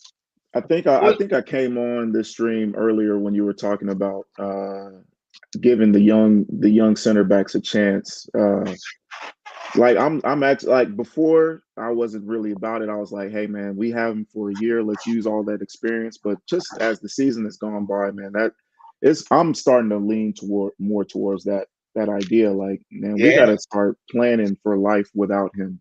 Life without him. Stop leaning on him. I mean, his mind is gone. And then try to figure it out next year. Like, let's try to figure out now. Like, right now, we're trying to figure out what we are as a team. Like, they're all young. They're all learning together. So I'd rather that mesh. You learn by happening now. Yeah. Getting those, go through those bumps and bruises now. Because I'm gonna be honest. I can't think of too many games that I felt like we would have lost if the center back pairing was Caldwell and Disasi. I can't think of too many. I'm trying to think of the game where it's like they already know each other. We won that game because of Silva. Like, if Silva wasn't playing, we would have lost. I don't see one of those. I haven't seen one of those games yet. But don't get me wrong. There's been games when he's been good. You feel what I'm saying? There's been games when he's been good, but it's still, I haven't really seen that game that made me go, okay, yeah, we had to have Silva today. No. I mean, because it feels like because I can see how teams would attack us. They'll put like a speed person right on Silva's side because they know he can't run. Or if he's going to try to attempt, then he'll probably blow a hamstring. Man, listen, he almost blew one against Tottenham. Son's offside goal. Oh yeah. I was like, don't he lunge. slowed up. Don't lunge. He said, that's fuck what I was that. yelling. Yeah, he said, yo, that his shit was in the red. His shit started going in the red. He was about to blow a gasket. And he stopped. He slowed down. And I'm like, that would have been a goal. If Son would have waited a half a second, a half a click, that would have been a goal. It would be 2-0 and all that madness wouldn't have broke out. We're in a situation where it was if it was Caldwell or one of them dudes, they would have had a better chance of running them down and affecting the shot. He had no chance. No. No and chance. the thing is, like, we already have like Disasi and Badia Shield. They already have experience. They already know each other as far as their pairing. Because like out of the two, like I know a lot of people, would rather see Colwell on the left side, but I mean, if I'm pairing him with Disasi, I'd rather him play Badia Shield and Disasi play together and still keep Colwell on the left. Because I mean, I really didn't like that pairing him as a left back at the beginning of the season, but he's actually starting to improve. I can see Colwell is actually. He shows like he can have some improvement. He's not going to be off. No, he's not good. He's not going to be offensive. All right, I understand that. I'll listen to all of y'all. Our attack. That's how crazy it is, bro. That's how crazy it is. We only seen Colwell at center back one Premier League match, only one time. Oh yeah, that is true. Yeah, one. Gosh, bro. Those passes Colwell make, they're better from the left. From the left, center back. Because that pass that he makes up that channel is going to Jackson. Jackson running off. And that's hard. Them center backs have a hard time defending that. And a lot of times with Jackson, when those passes coming in, he's not even looking for goal. He's looking to bring people in. So when that's coming in and you got them wingers coming in, it's so much more of a threat. It's so much more of a threat. Yeah, but we're not gonna have problem with aerial dudes. We won't. Yeah, he does with a lot of his aerial dudes, but Disasi and them guys do too. Disasi and Badia Shield are good in the air. They actually don't jump, like if they fall asleep. But Disasi wins his dude. His aerial dude. He wins them. I'm surprised we don't actually aim for him in set pieces. Those passes that you're knocking out of bounds, that's him playing from the left back. It's too wide. He's way wide. He's curling it out of bounds. Yeah, he's curling it. He's curling out of bounds where he would be more left center back. That ball would be curling down the line and going right up to Jackson and splitting defenders, splitting the line, cutting right through midfield. Because the game I went to, I think it was Newcastle. I can't remember if it was Newcastle or Brighton. The game that was here in America. Yo, he made a few of those fucking passes. I was like, oh my gosh, this fucking boy. You talking about in Philly? Yeah. I think that was Brighton. Yeah, that was the game I was talking about. Yeah, that was the game that was like, all right, I'm sold. That's what it was. I was sold after that game. I was just like, all right, I believe in this project now. Because like it seems like everything. Even after preseason. That's how starved we've been. No, but so we were in the fucking trenches streams last year. You didn't believe. His lack of IQ, still some angles ain't good. Yeah, Pochettino system is major issue. Gallagher is so forward that the pivot has to cover so much space. Yes, good fucking point. Yeah. We do be having them big gaps. We be having those big gaps at times. And you know what? I even that pass that Madison made, I meant to go back and look at that a few times. Because I'm like, how the fuck this ball go clean across our midfield? Straight through. Yeah. Straight through, bro. And what he's saying is right. Gallagher's he's right. He's right. We get pulled apart. We do. We get pulled the fuck apart. We do. We really do get pulled apart. And then we're open to a counter, and we have Thiago Silva slow ass, Winter Surfer, my OG, the first person that ever got me on the damn panel. Did I? Oh yeah. Oh no. Yeah, I did. Yeah, we did. Yeah, on casual. Yeah, I remember. Yeah. I was telling that earlier. Like the first 30 minutes of this stream is me telling people how I actually got on the internet talking about football. So if anybody wanna you know, you can go back to that. Yeah, Jimmy's very supportive of the channel when it first started, and Yeah, he's still now. definitely. So, you know, and I'm glad he's doing this stuff right now because I feel that Jimmy should do more of these shows on his own channel. I am. When he's in the Battle Royal arena, he's like, I realize it's harder to get your points across in there because there's so many strong, opinionated people. So also they cut because they don't let you finish, right? Yeah, so you you get never off, let me finish. and then Yeah. you go and you argue about why don't you let me finish, and then the whole point you wanted to make gets lost. And then you know I'm the king of name calling. So once you cut me off, I'm zero tolerance.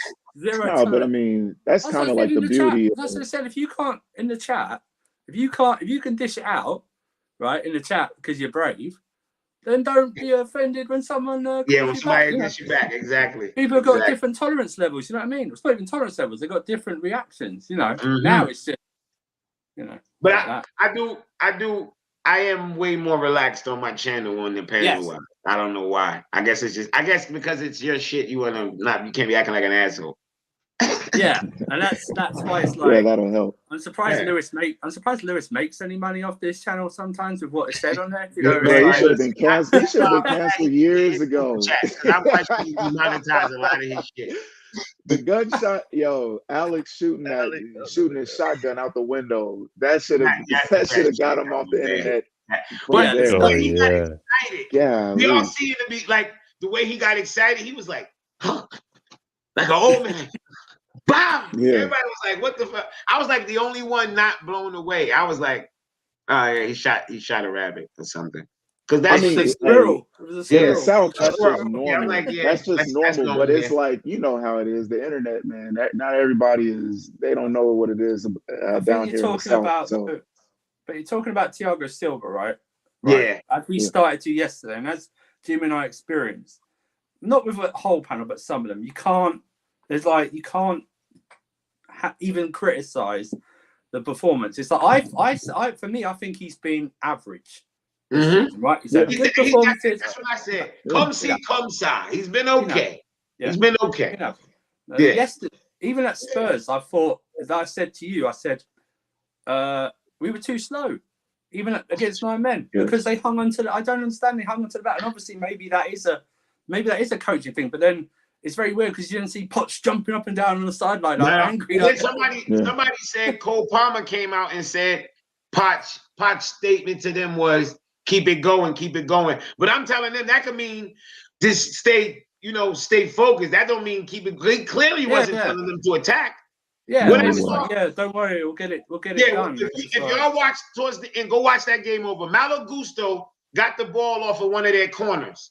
Right, he had a breakaway going up the wing, and Sterling was kick-starting, ready to go. Sterling was looking back, ready to go, and Malo Gusto turned right back around and passed it backwards. And when Silva got it, he went like, "Relax," and I'm like, "Relax? It's 2-1. If they nick one, we're dead." Yeah, They really did, and that's why I pointed out that Obama took it. If y'all really pay attention, that Jackson's last goal, Cole Palmer was playing way out of position. The last two through balls he was way out of position. He was sort of in the back. He wasn't at the 10. He was sort of in the back right side. Yeah, and he just popped it over the top. You could tell he was just like, man, fuck this. I'm not. It's there. What the coach going to say? I get this ball over and Sterling run down on it, and that's what happened. Sterling ran down on one, and Gallagher ran down on the other.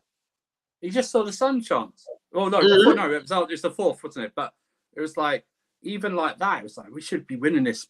You know what? We should be already 4-1 before we scored the second one. If Son goal and people, the form Son is in, I thought that was going in, right? It should have, yeah. My fucking heart dropped. My heart, and the way he was moving, I was like, oh, he's moving with a madness. You the can way tell he's, I was like, they're not gonna catch him. Because when he's going top speed, it's not too many center backs that's gonna fucking catch him. You're not gonna catch him. You're gonna have to literally grab him.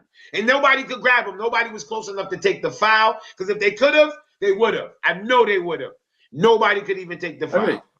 Because if you looked at it, right, I think they had shifted to the left-hand side, right? That's why the gap they shifted was there. down So and Yeah, then it he was went. a nice little gap. They shifted so the gap was there for him to run into to their left-hand side and have that shot. So I don't even know what happened. I don't know why they'd shifted to the left-hand side of it, and then there's a big gap between. I think James is still on, or Gusto is still on. Yeah. See, hey, listen, I knew that from. I don't know if y'all ever see Caicedo been striking the ball with both feet for a while, but I just didn't know it was that bad. But yes, his left foot is better than Enzo's right foot. Enzo's problem is he only has one style of shooting. That's his problem. You side foot. Yeah, the side foot that he's using. If most people shot side foot as much as him, they would miss as much as him. But that's why you have multiple ways of shooting. He only has one. He only has one. Some of his shots just miss the top corner. But most fly row fucking, if not Z, at least row T. It's up there. You know? But he has to put his foot through the ball a couple times. I just need him to just fucking put his foot through it. Just smash it like that. Just give it a welly like that. Yeah, just give it a good fucking smash. Just smash it. All this side foot thing, it's like, that's fine if you're like one-on-one with the goalkeeper, you do the angle like that, and do it like that. That's absolutely fine. But when you're outside the box, it doesn't work. Exactly. That's what it reminded me of. Hudson-Odoi shooting. Oh, I used to hate the way Odoi shot. I used to be like, please strike the ball. Yeah, because it's the way they line up. You know they're going to shoot because of the way they line up. So the way they open widens, up, it widens. As soon as they open up, you see it. It's like, that's not gonna score. That's not gonna score. Yo, I gotta talk about this because he was my guy when he was here. Did y'all see Ruben Loftus-Cheek yesterday? Oh my man. God. I heard he was on fire, bro. He was He was balling. He was balling. He was running so fucking fast in the open field with the ball at his foot. Like the shape he's in now, because I don't know if y'all can tell, he looked like he lost weight. He lost like 5. Yeah, he lost a lot of muscle. He lost weight. Oh my God, he was cooked. Yo, he was. Because there's no Just Eat in Italy. I think there's no Just Eat in Italy. You know. Yeah. All right, L. I'm telling you, Italian food, man. Like you can eat a lot of pasta and still like. I remember last time I went to Italy, I ate like tons of food and I lost 5-10 pounds. Like because I don't know what it is. It's not made with all that bullshit like we got. This shit is Standard over there is way better. He did step over, man. He did step over yesterday on a run in the first half. I think he did step over. R1. Yeah, he did the old Lukaku. Lauderdale. Rohan, we gotta link up, bro. I'm in Florida all the time. I do events down there all the time, man. We gotta link up, bro. He's right. Oh, and yo, you see Rohan? Winter Surfer, his son plays under 12s, and his son plays against Messi's son. I swear to God. Yeah, his son plays against Messi's son coming up. He putting him in. He gloving him. Proper Chelsea. No. Yo, not gonna lie. I think Chelsea is the biggest Premier League club in America, man, by far. Yeah. Yeah, man. That's all because of Roman, though. In America, I say probably Man U, but I know we gotta be second. We gotta be second because I know a lot of Arsenal fans. But damn, it's a lot of Chelsea fans. Hey, in the South, it's 1 and 2, Man U and Chelsea. I can say that with confidence for sure. Yeah, because it was either especially in the 2000s. Like it was either like every time you went out to a place to watch like a match, it was either you were a Chelsea fan or you were United, and randomly a Bayern fan for some reason, but. Yo, every now and then you find a rack of fans of like in Philadelphia, over here in Philly, they got a fucking Brighton fan base. I'm like, what the fuck? How the fuck they got Brighton fans in Philly? Brighton? Yeah, they got a bar and everything. I don't even know how Spurs got over there. That's a fucking hell of a question. Maybe because of the NFL, because they play matches. No, but even before, not even that. There was an academy Spurs brought over here for a little bit. So okay, that always helped. Okay. That always helped a little bit. That always fucking helped, man. That always helped. But yeah, Chelsea's huge here. Huge. Huge. Chelsea's huge. Yeah. Yo, Arsenal outside of England, they got nothing outside of England. Man. I ain't gonna lie.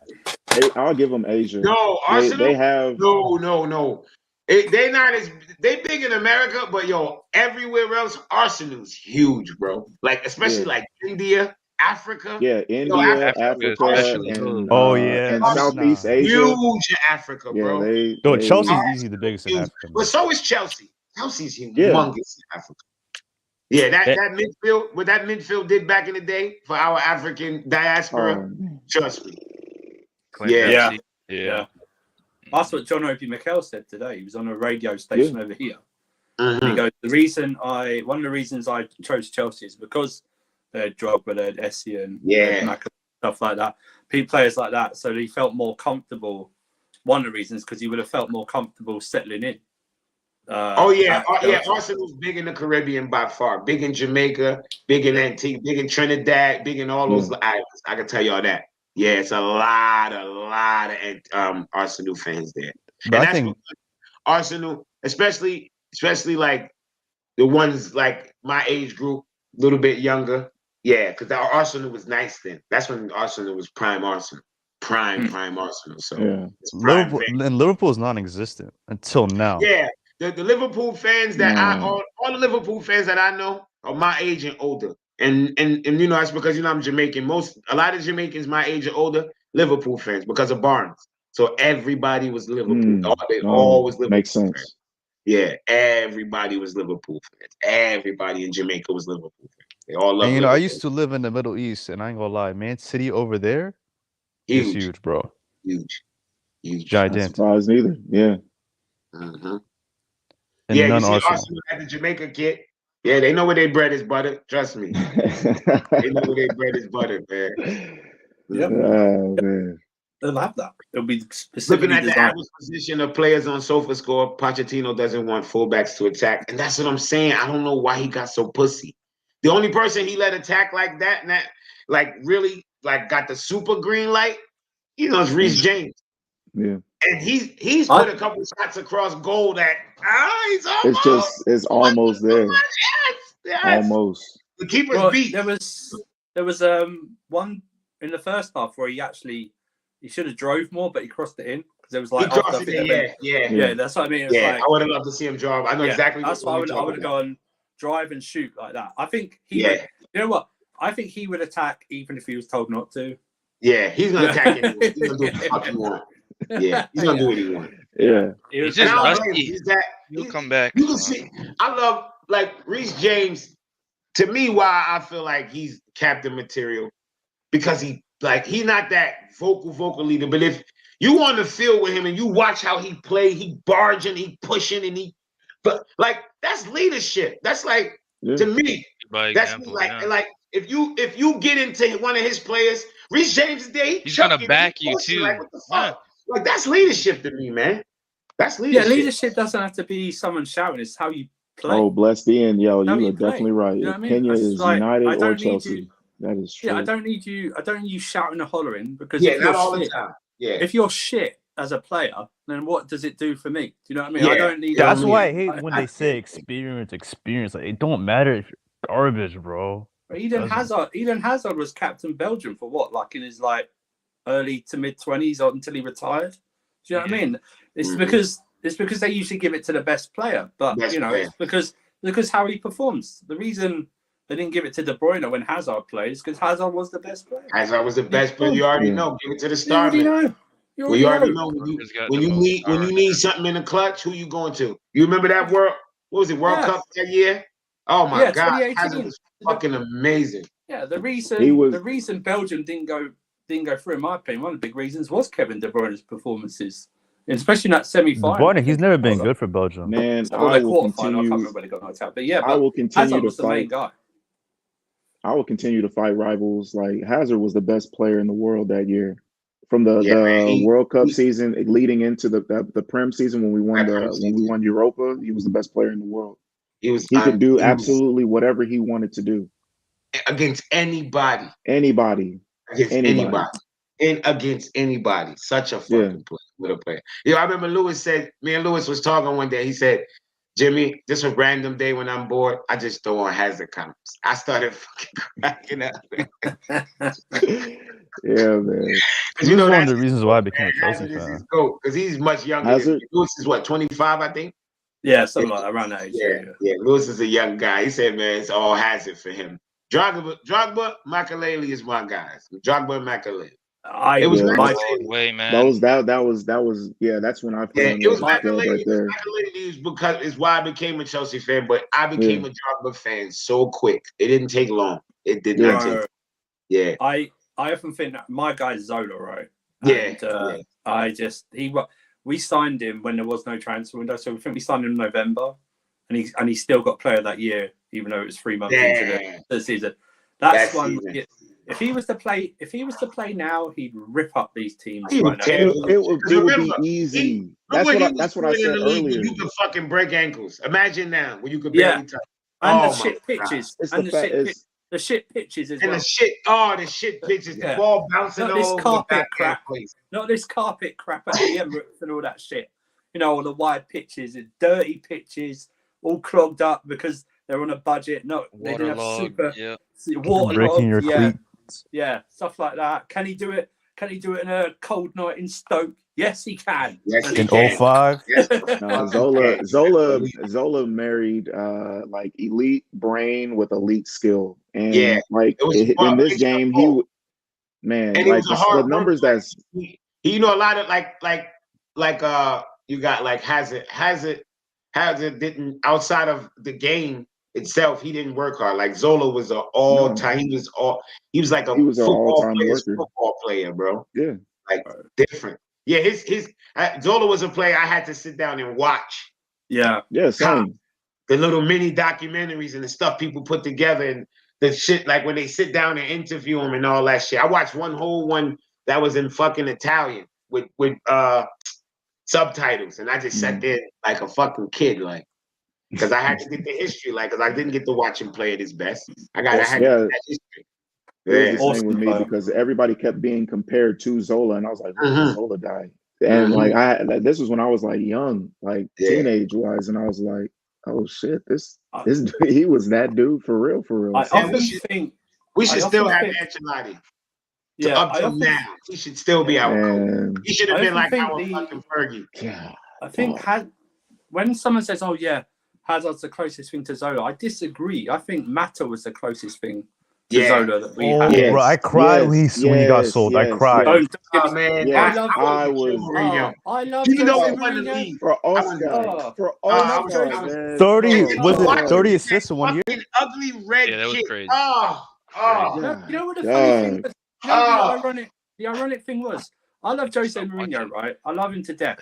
That was one of the big things I disagree with. And then he used him at Man United. He used him at Man United. He used him. So you telling me you couldn't use him? Oh my God. And then got rid of him. You got rid of him at Chelsea and you used him at United. How does that make any sense? Are you telling me you couldn't perform? The Danzo, I like you very informative. You keeping up, you've been watching that sofa score. He's been, I don't know if y'all been reading his quote. He's been monitoring what Poch did in the second half defensively. Yeah, and he's been watching the sofa score, watching the heat maps, what we did defensively. That's why I've been highlighting them, because I find it very like you can see that he didn't want us to attack. He didn't want us to score. He didn't want us to batter him, you know? He was like, "Oh, it's my ex." Look at this. This is the one that I saw that had me like, "Oh wow, man! I want to beat the." He said Puto came on, was deeper than Reese, and Leslie was standing next to Silva. Oh, on the heat map. That's crazy. Yeah, that was mad. That's when I thought he's shutting off and taking a 2-1. Yeah. That's when he got on Leslie and Gusto. I was like, he's done. He's taking a 2. He doesn't think we're going to score. He doesn't. He didn't want to score.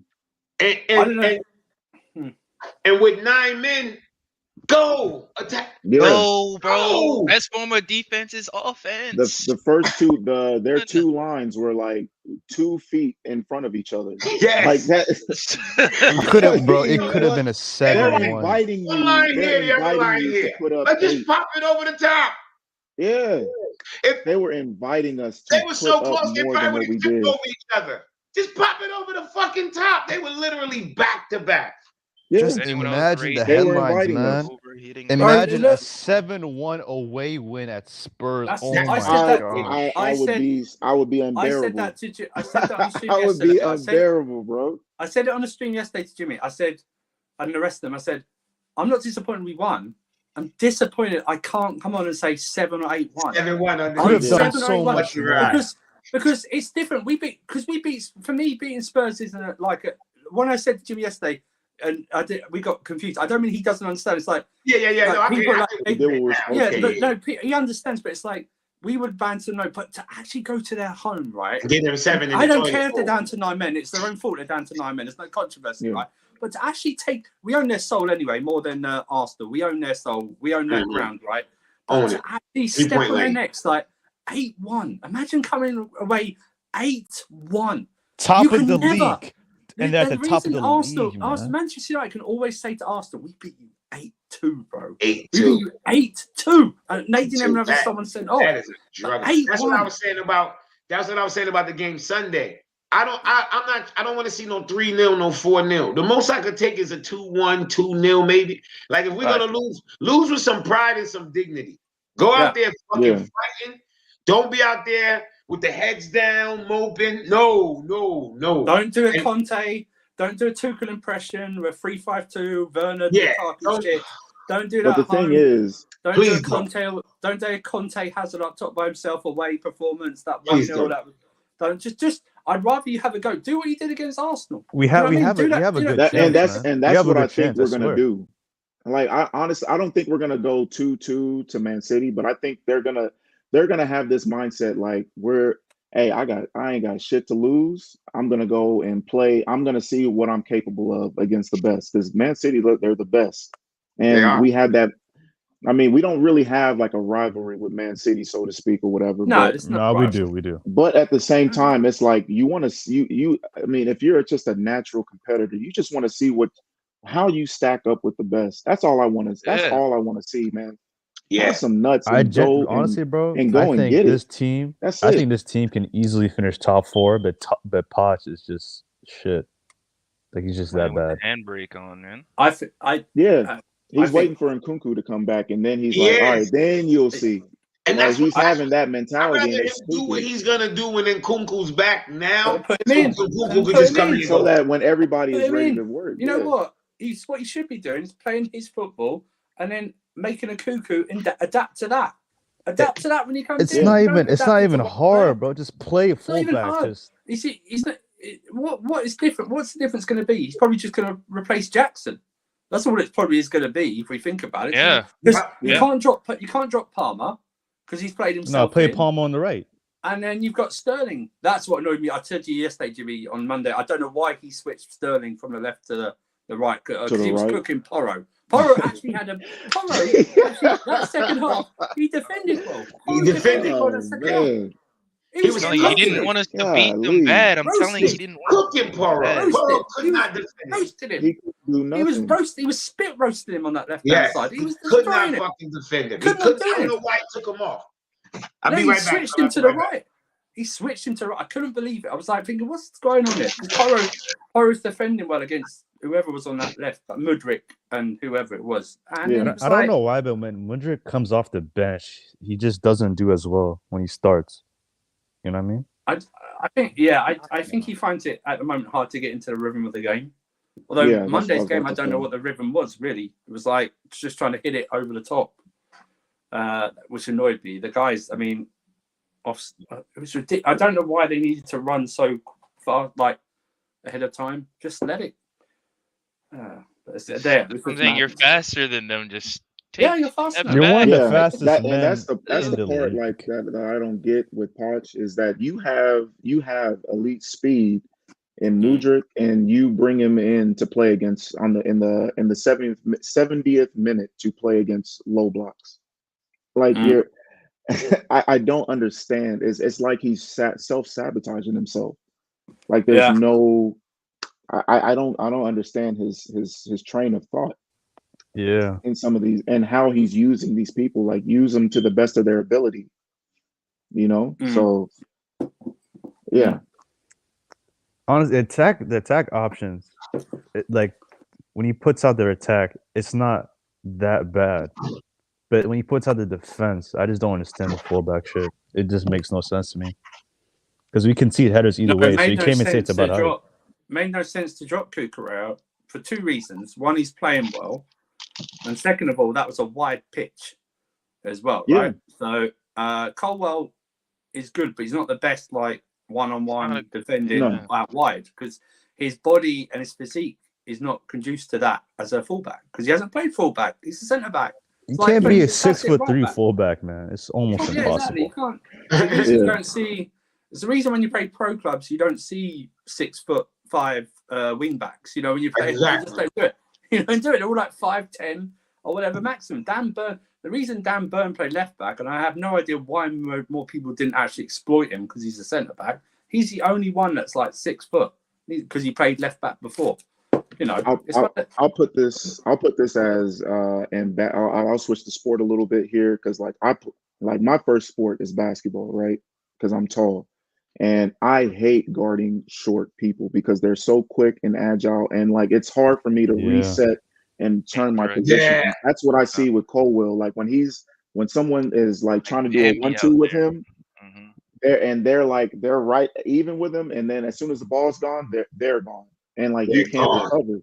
Yeah. So I see it in that aspect. It's the equivalent of like asking Drew Holiday to mark Anthony Davis up at the post. You know what I mean? It's like asking to like it's like asking to go and then going, Drew, why don't you jump high enough? It's like, well, because he's like 2 foot taller than me. That's why, and he's got a wingspan of like 8 feet. That's why I can't guard him. It's the equivalent of that. It's the same with putting Disassi out at right back the other week. Like, and then Chelsea fans going, man, I wish Disassi would have pushed up an attack. Why? He's not a right back. He's not built. He's 6'4", 250 pounds, bro. What can you do? It's a centre back, right? You want to do it crossing it in the box and shit? Yeah, he's not Ivanovic, bro. Ivanovic was a freak. Play right back. You know what I mean? Ivanovic was a freak. We're not going to have Ivanovic again. Yeah, he was a tank, and he was fast, and he was physical. Like yeah, but he wasn't that tall. Ivanovic was like 6'1". Ivanovic got the James. Yeah, but that's still tall for a fullback. To be honest with you, I'd rather have. Because we bought him as a centre back. 5'8" we bought him as a centre back. We bought him and he didn't play for a year. Yeah, which is weird. It's one of those random transfers that don't make any sense, and he plays after a year. And remember his debut against Liverpool. That's what he did. But it's like that's the thing as well. It's like you can play this Colwell thing has got to stop at left back. All right, it's just got to stop, especially on who you're playing. I think he's just afraid to drop a center back, man. I think he's just afraid to drop one. I don't know why. Because we have so many. I feel like not because like, oh, I'm gonna lose. Like, no, I feel like he's afraid to make someone angry. But it's the thing of going. Cole's not Vardiol. Do you know what I mean? Vardiol can do the left back stuff because he's played it before. Cole hasn't. Cole's never played. It's like I think you were on the same space, Jimmy, as I was, and I asked someone, when's Cole ever played left back in his career? And they went, maybe in the under-17s or something. I was like, God damn, man. Under-17s. Under-17s. Wow. You could have rushed goalies in under-17s. So, I mean, he's probably like 5'9" at that time. Yeah, exactly. He's got like 149 goals in a season. What do I need to take under-17 football for? It's like piss off. You know what I mean? It's not built for it. You know, you wouldn't put Thiago Silva at right back, would you? It's not built for it. You know. Oh no, that would be horrendous, man. Exactly. Or he would just get spun so bad. Yeah, that's why we went into Thiago Silva debate yesterday.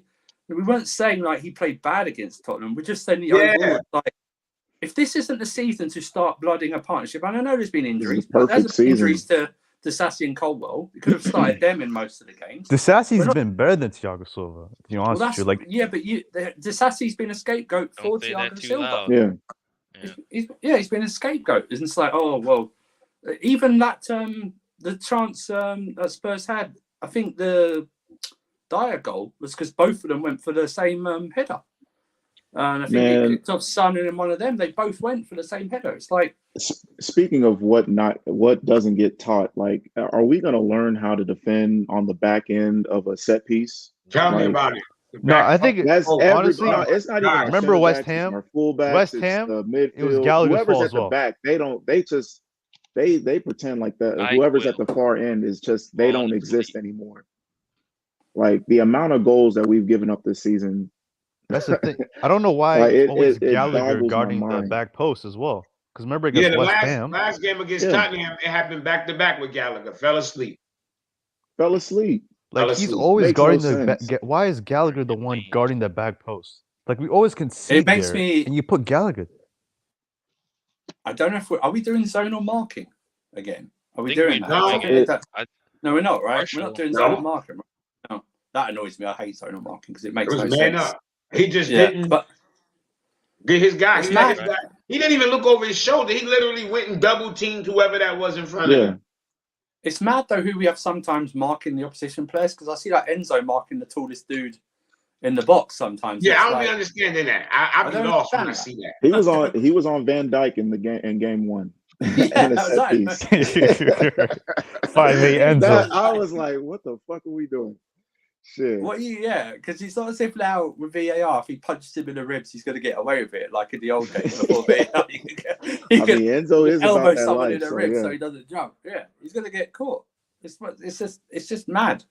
But it's like, How is 5'7" Enzo marking Van Dyke better than Gallagher marking Eric Dyer? It's a good Come question. on, bro.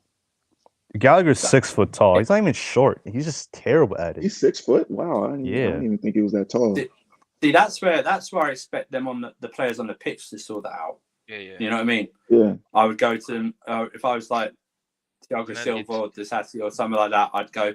You see that big tall bastard there? Make You're the sure same he height as. You're gonna mark that big tall bastard Yeah. because you're a big tall bastard. You know what I mean? You see, you little guys, you're gonna mark each other because you're the same height. So you don't need all this like stupidness. You know, Like we have a 6'6", 7 foot wide wingspan goalkeeper, and we're conceding set pieces. Like, So look at fucking annoying. So Yeah. annoying. Yes, boys. Wagwan. Ibs. How we Yo, all what's up, doing? man? Yes. Big up everyone, man. But We lot saying bro, today. that I see people trying to Big up Andrew, by downplay the my way. guy's hat Yeah. trick. Will be none of that. no, 3 goals is 3 fucking goals. The hardest thing to do in football is to score 3. Hey, Suarez is like personally, he's like the greatest striker of all time, and his Luis highest Suarez? conversion rate. Yeah. Okay. I mean, come on, Alright. bro. He's top 10. No, I'm with good. you. I'm with you. I ain't gonna hold. No, I he's ain't not, gonna he not argue. saying He's he's wrong. He good, just bro. was surprised that a Chelsea I'm like, fan okay, is yeah, I'm Suarez. with you. No, I'm with you, bro. I fully hear it, bro. I mean, let's be real, bro. Suarez is the guy was Yeah, that he's Liverpool nuts. season, bro. He was on crack He's amazing. cocaine, bro. Yeah, Mhm. he He was was. literally on him and Storage. I don't know what they were taking, bro. That was some. That was and amazing. no penalties as well. That's the craziest thing. Aye, the goals were just ugh. All bangers. Banger every week. yeah. Yeah, and his highest conversion rate was 50%, and they're That's crazy. expecting Jackson And he to missed like a score lot. every He missed single a chance. lot. Exactly. Yeah. It made me laugh because that last shot where he blasted over, I think summed up his performance. He's got a hat trick. Right? I've had to. He blasted it over. I've been not his biggest critic, but I've been someone that I've not. Listen. Hold on. I, I've not been. I gotta see. You know what I need? I gotta hire somebody in my chat to catch moments. Yo, when he missed that last one, I was yelling like, "Mudrik, give me white Mudrik, give me white Mudrik, cut back pass." He cut it back. I said, "No, not Jackson." I swear to God. Not I Jackson. said, "No, not Jackson." Because he had used up all his coins, bro. I knew it was done. I said he When used he up all was his Jackson, coins, bro. That shit He really went did. through. I said, "Yep, I knew it." I'm like, Yo, The magic is Imagine- gone. Hey, His coins imagine, is Back to done. reality. Back to Yo. reality on that one. Back to Imagine- reality. imagine He's Jimmy's got that channel. Imagine Jimmy's channel back when Vernon was playing. Oh, bro. Yeah, if Oh y'all, no! That would have been pain. Oh, that. I Golly. know he sort of came my in daughter, mid-season. my daughter was a little girl then. My daughter's 5 now, so that would have been, she would have been 2 or 3, 2 or 3 round up. Yo, when I used to be watching football, like she'll be walking in the room, and then I'll yell. You ever seen that meme with the baby turning around? Oh That shit. used to be her, like, Yeah. holy shit, Oh shit. daddy tripping. I Ay, used to be yeah. losing my mind with Timo Werner. Bro, Oh, I think, not gonna lie, I don't think I'm crazy for this, but I think he's the worst Chelsea player I've ever seen. Easily the worst. This is a generation. He was the most frustrating. frustrating. Generation discussion, right? he's But close. have you seen Matthias Kesman? Have you seen Matthias I Kesman? don't think. Nah. Okay, Oh my What god! year? What Now year was that, he? in my I don't even opinion, know- is I the don't even worst know if Chelsea Jimmy- player ever. I don't even know if Jimmy remember this. Slavisa Jokanovic, bro. No, I know everybody throws his name So around. Jimmy, this is when I used to go to Stamford Bridge, right? I've been like loads of times before, but this is during the season because what happened is Ranieri would either start him and put Lampard on the right wing, or he'd bring him on and then move Lampard to the right wing. During the first season, but every time he came on, in unison, not even differently, a collective groan, like. Like, who the Like not this, not this guy. This guy. Yeah, Bakayoko's top 5 dead or alive when it comes to worst signings. Yeah, that was the first person that came to my mind. I think Bakayoko's our first ever catfish signing. Out of everyone that left that Monaco side, he's the only one I've seen. Silva, Fabinho, Mbappe. Who else was there? Everybody was creaming and shooting. Bro, I had Yaya Toure vibes. Andrew, I thought we got Yaya Toure as well, bro. What are you talking about? Everybody black midfielder. I was him and Kante. Oh my god, him and Kante. You saw the vision. You guys are done. For the next 10 years. For the next 10 years, 15 years, I thought, we're sorted, bro. Bro, remember the 2017 summer window? The 2017 summer window, bro? The amount of like hype, like the names like Mahrez, Van Dijk, Bonucci, Nangolan. Yes, I remember the Nangolan links.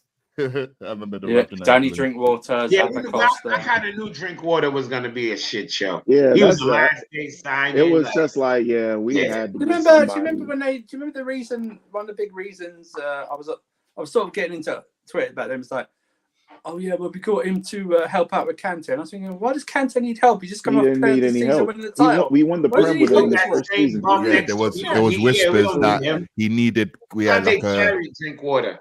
Oh, he fucking carried him in a jug. So hang on, you mean Drinkwater's going to compliment him more than Fabregas?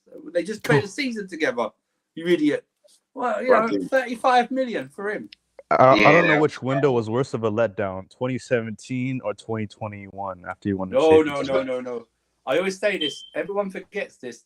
Take Pedro off of the 2015 window, the summer window list, and look at the names on that window. Yeah, read that. Embarrassing. You probably know him by heart by now. I heard you read Michael Hector.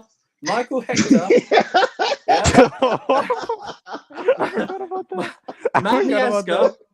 Miazga.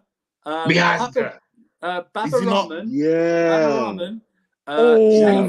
Nathan, I think. Papa Dujabaji, or whatever his name is. Dujabaji.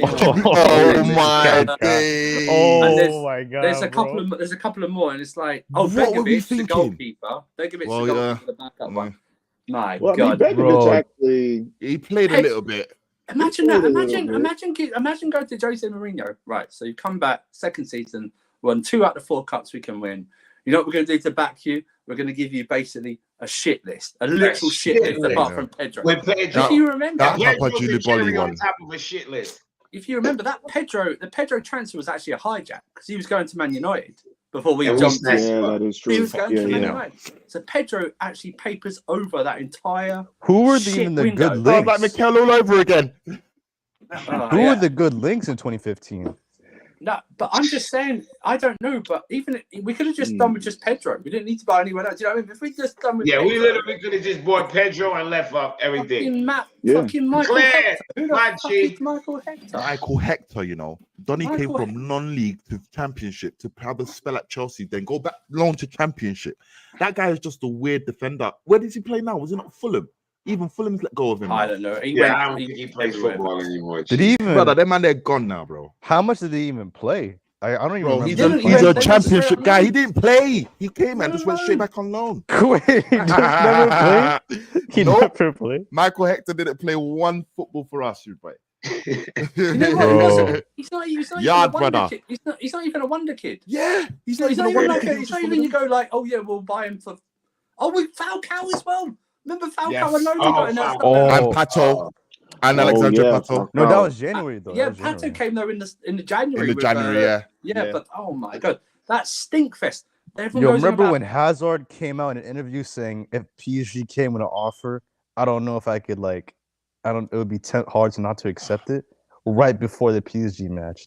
We signed Kennedy that summer as well. Oh yeah. Oh, yeah, Kennedy. I had high hopes for him. I still did up until like a couple years ago. I was still thinking, that transfer we're gonna see the best. That transfer Kennedy with that left foot.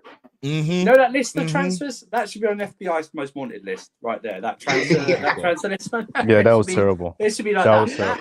That might be talking about that actually might be worse. Honorable mention to Loic Remy and Felipe Luis. Like them man, they actually did something when they come. Even though if it was a short start, they actually. I mean, the man scored 9 goals. Loic Remy in it. Third striker, bro.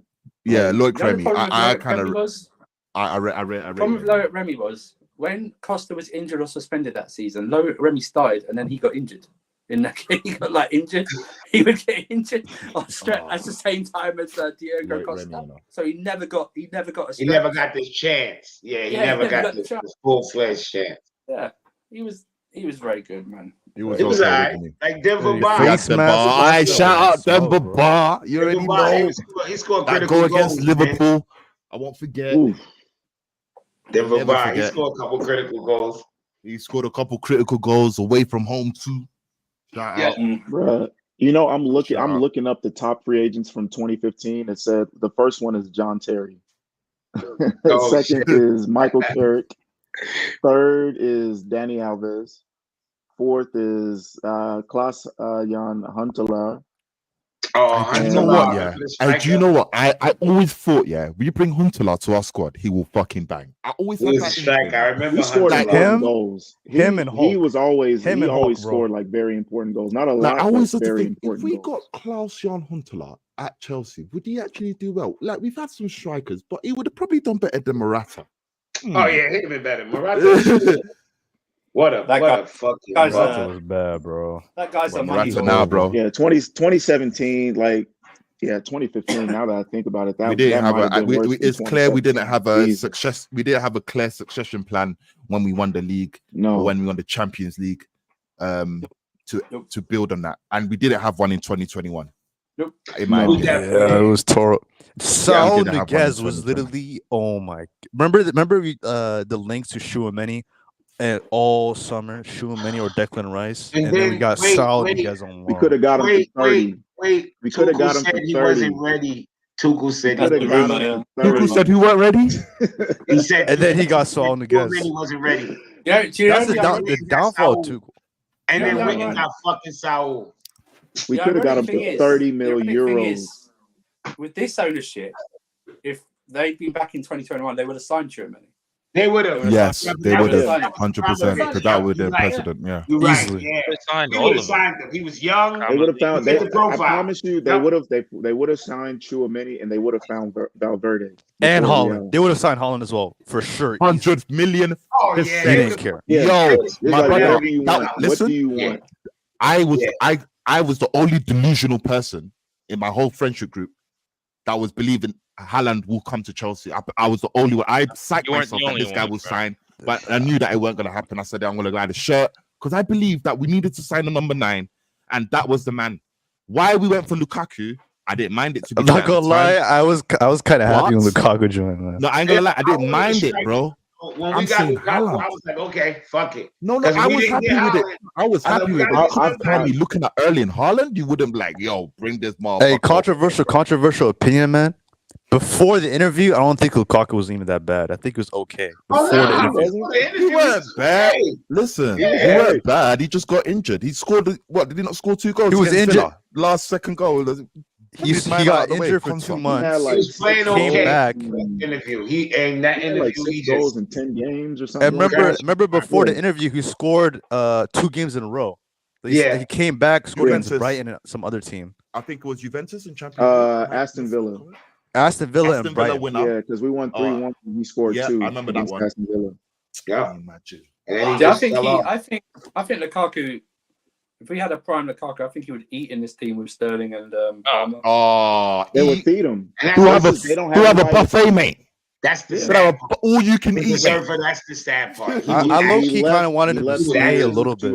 That is why, too early. controversial enough, that is why the Lukaku situation, you remove Lukaku, the problem still persists. That striker, that number 9 that will score you goals is still missing. You still need to get that. You saw that game when he scored against thing the other day? That was a striker's fucking Lukaku. He scored on his debut against Arsenal, remember? You see, that's Lukaku. You get me that space. He was slipping. He was falling. He put his foot through that fucking ball top. And that is what we needed. That's what we need. But again, I think the ownership have this is the sword they're about to die on. Like, this is their model. We're going for young, hungry youths, and we're going to develop them. They already not this summer, not this January. They already inquired about Osherman and Tony, so they ain't playing around. But this is my opinion. This is what I'm saying. Why do we have to wait till then before you know that penny needs to drop? Why do we do this in the summer, bro? Why do we have to be here, bro? I don't know. For some reason, they felt like, let's see what we got. I understand that. That's a bad idea. No, I get it. You always wanted a striker, so I can't knock that. But I was. Bro, I've been. Bro, me and Moyo, I remember in the summer, I will never forget. Me and Moyo, I think Moyo came on the stream. Then I came on. You and Scott were saying, y'all all right with the squad. Yeah, I was like, I'm okay with the striker. I'm like, Moyo, am I buzzing it? I think Alex was like, yo, Scott, what you lot saying? We need men. We need men. We need them. We need grown men, bro. Yeah. I'm sorry, but again, this is our direction of travel. I will always support it, but I believe that we are a little too late in terms of, I don't know. I think we're always putting money to fix our situation, and I don't think that's right, bro. I don't think we need to be throwing money at every time we're on a downer. Like, oh my god, we need a striker. That should have been sorted in the summer, so we don't need to go through this in the summer, in January. I would have rather gone a right winger, like a really good right winger. My brother, it's a number 9 I needed. I needed a striker. Yeah, but a lot of people were content with getting Jackson. I heard a lot of people. I'm okay with Jackson. I don't want to spend $100 million on a new striker. That's an unknown guy. We don't want to spend $100 million on a striker. We were here, bro. I was hearing all sorts. I was saying we don't want to spend. Osimhen is not gonna leave. Napoli owners too. We saw what he done with Koulibaly. Boom. All right, cool.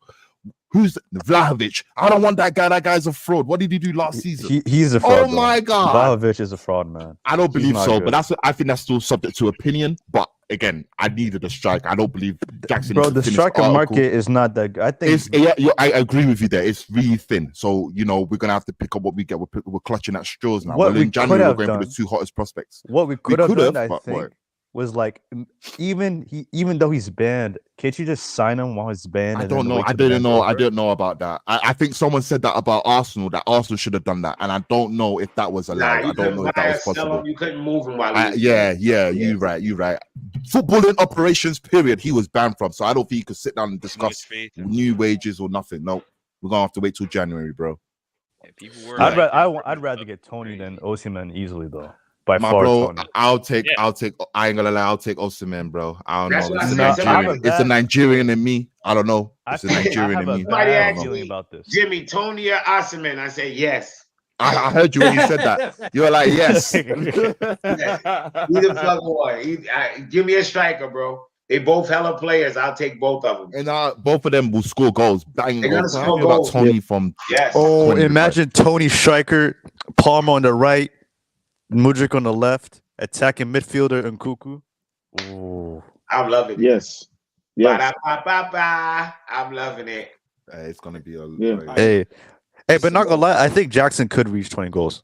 No. I'm not saying he can't, but I believe it's gonna take him longer. In my opinion, I think he needs special coaching. I believe someone needs to put rounds around him and let him know, Abraham bro. could score 17 goals in his first Chelsea season, then Nicolas Jackson can easily get 20. I think he will, bro. In my opinion, I think Tammy Abraham's a better striker than Jackson. I don't even know, bro. I don't think he's a better striker than Jackson. They're the same level to me.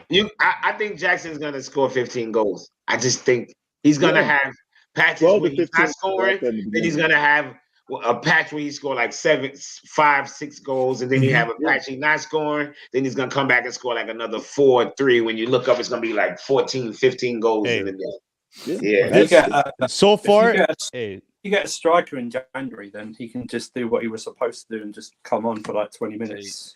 Each time, just run him ragged. You know, you can Nicolas put Jackson got more goals. You can put him out wide as an inside forward, cutting in from the left. Jackson got more goals than Alvarez, than Nunes, than Saka, than Martinelli, than any Man United forward, than any Spurs forward. Like, he got more goals than Nunes? Yes. Yep. In the league, yeah. Let me in the league and in general. In the league and in general. My boy's He's got 6 goals, and he's got 6. I've been his biggest critic, to be fair. In fact, someone said to me, I heard it on a stream, that he scored a hat trick before even Rashford. Rashford, I was dying. Did you see that meme of those guys dying by the round table? The same amount as Cantona and Bergkamp. Oh, yo. One, it's just one, right? Yeah. Shameless, baby. Hey, people are talking about drop 80 on Ferguson. He's got the same amount of goals in the league as Ferguson. They both got 5. Yeah, that's good. The issue I have is, if you drop 8 on Ferguson, aren't we just doing the same thing? Like, it's just that you're just paying more. Let's have some experience up front. Let's have a finished article on the way. That's all I've been asking for, mate. That's all I wanted. Yeah, well, because then you can have them. If you get Tony, you can have him for 3 years or something like that. While the others get, like Jackson gets, you see what Jackson can do, and if he can do it, you keep him. If you can't, you sell him on. No, that's what true. you do. That's true. And let's see what you can do first. Guys. Yeah, get me a ready-made guy. Like Tony's like. I was pissed. Like Jackson's in the top 10 scorers in this league, and people crying, "Oh my God, get Saka!" Like, oh, shut up, man. Yeah, he's just gonna frustrate us. If anybody else striker was, what the fuck just happened with YouTube? I just dropped down from 58 people to 8. Now I'm back to 38. What the hell wrong with YouTube? If Jackson was playing striker for anybody else, we'll be like, oh yeah, he's a decent striker. He's 21. He plays. He's a decent young striker. He just had a hat trick. Give him time. Us.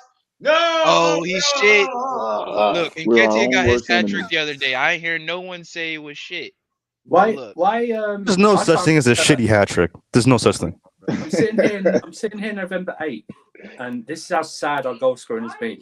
I can't remember the last time a striker had this many goals in November. Like when we get to November. When's the last time a striker scored a hat trick? Sterling has 3 goals. Palmer has 3 goals. That's actually a great question. When was the last time we got a striker? He scored half. Hat trick? I think he scored.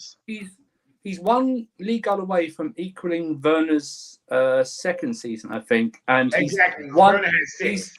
He's won. I think Werner scored 12 overall league goals, something like that. So he's like 1 from equaling half of Werner's entire thing. I think Kai's like 18 or something like that. Yeah, so he's 1 goal from equaling a third of what Kai Havertz scored in 3 years. So it's like, and he's a way better dribbler. And you know what? He can improve. I want him to improve. That's the thing. My whole thing with Jackson, and that's the thing, like he has the right mindset, the right mentality to to get better. You know, he's not going to stay stagnant. He's not going to crawl up into a ball in the corner like Havertz and claim like, oh, I'm getting bullied on the ball playing up top all alone. Like, no, I don't see a lot of complaining with Jackson. He just kicks on and he's doing the best he can. And people forget, as young as he is, and only having 11 games in the Prem, in the best league in the world, against some 10 of the games. best Actually, it's actually 10 defenders games in the world. So what are we here? What are we here for? We paid Well, 30 million. the problem with Jackson is we've set him up without any protection. So he shouldn't be the leading striker. He should be the one coming on. So he should be the backup striker. Yeah, exactly. And then we wouldn't have this much pressure on him, and we wouldn't be really critiquing him that much because we go, oh, it's okay. He's the backup striker. So exactly. So that's the problem, and that's the owner's fault for not recruiting the striker properly. Yeah. So I mean, it could be worse. We could have paid 65 to Arsenal for Havertz. So. And people forget Osimhen he's been at Napoli for like what 4 or 3 years. And No, he wasn't scoring I think nearly this as is much. third.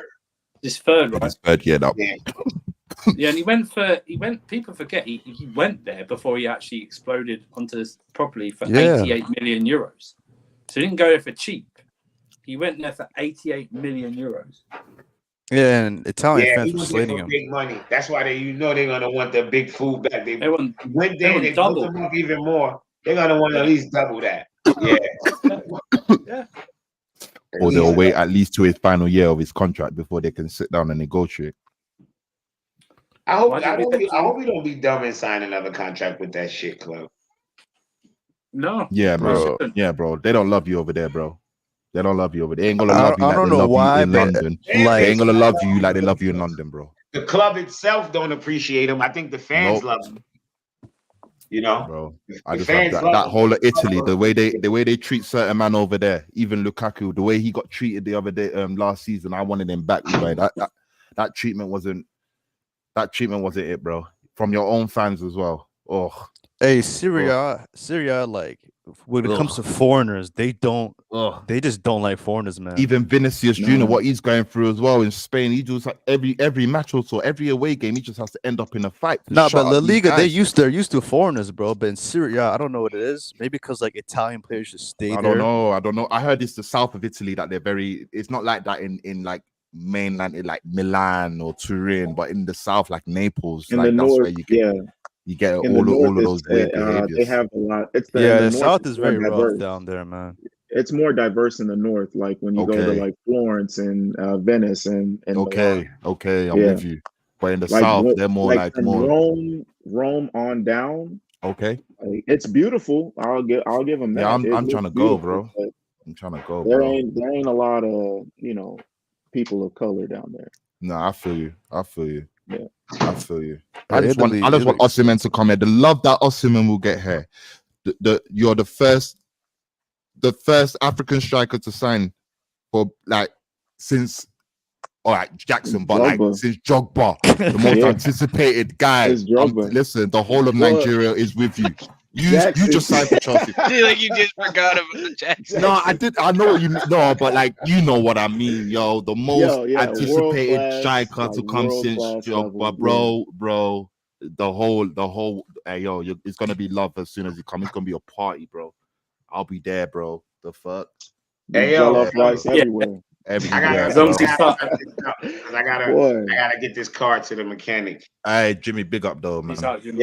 Hey, big up everybody on the chat. This was like a freestyle. I just decided to do it. I had a few hours, so look out for more. I'm gonna be doing more, man. Especially the days when Lewis don't have a panel up, I'll definitely be throwing up a panel. Especially when I got a lot. Hey, Andrew, ain't you got your thing, Andrew? Andrew, what's yours? No, I haven't got my own channel. I just do them casually. Yeah, Andrew's a mercenary. I'm a stream whore. I'm a stream whore. You can catch Andrew on Lewis. Don't worry, mate. We've all been there. Casually on sarcasm. I saw you. I met you on Coach Chiller's stream, Chelsea Perspective. Last year. That's That's the first time I see Andrew. Yeah. And I see Lewis, and I see like, wow, you get about, don't you? That's when you don't have your own channel. You can do that. Do you know what I mean? Hey, bro, I'm the same, bro. I'm trying to find myself, bro. Lewis is everywhere, bro. It's a freelancing job. You know what I mean? Talk your shit, bro. The only place I don't go is Twitter Space. Joey trying to get on. Joey, I got the free stream, y'all. I only got 6 slots. Oh yeah. Actually, do you know you can help Jimmy do that? Jimmy does more of this. He can put super chats in. Yeah, just Exactly. They actually been dropping them, so That's I'm what I mean. gonna go ahead and have to go ahead and get the fucking StreamYard because people actually been dropping super. I had super chat access for like 2 days. It's like $40 in there, I think. It'll be nice seeing Jimmy the host with 10 people instead of being on a panel of 10 people when he's battling, because it'll be he'll be saving his voice. I'm gonna go ahead and do it anyway and just upgrade anyway and get the StreamYard. Because I'm ready. I actually had somebody message me and ask me, they said, yo, I want to do an intro for your show for you. And I messaged them back, like, yeah, but I can't. It was in the middle. You ever wake up in the middle of the night and see I can't remember what platform that was on. Now I'm looking everywhere. I can't even find it. You can't find that shit. But I told them, I gave them my Twitter handle and I gave them my email. So hopefully I hear from them. Yeah. But they was like, yo, I want to make an intro for you. I'm like, yo, that's cool. Like, I'm all with that. I know a guy does a thumbnail. I think I know a guy that does the thumbnails for Sam's channel. So I can give you that. I'm gonna start opening that. Only thing that I'm gonna get. JC, we're all over Chelsea perspective as well, JC. No, I ain't gonna get no fancy camera. I can't bother with that. But I'm gonna get a microphone. Oh, no, yeah. You know, Sam does that off his phone, don't you? Lewis does it off a laptop. Lewis ain't got a webcam. I don't think Lewis has got a webcam. I think he uses I'm on a laptop now. I'm on a laptop, bro. Only thing I want now is a microphone, so that way. One of the reasons why I yell is because to me, I don't feel like y'all can hear me. So it's like I'm yelling and shit. So if I had once you get a mic in front of me, I won't yell as much. I know that for sure. Jimmy will turn into the DJ. Yes. I normally always have Barry White and that. But I ain't have nothing for this laptop, but I'm gonna get one. This is actually my DJ laptop. I have another laptop that I should be using for this downstairs, but this is an Asus gaming laptop. It don't get no better than this. Like, you know what I mean? Fuck. I'm gonna rock with this.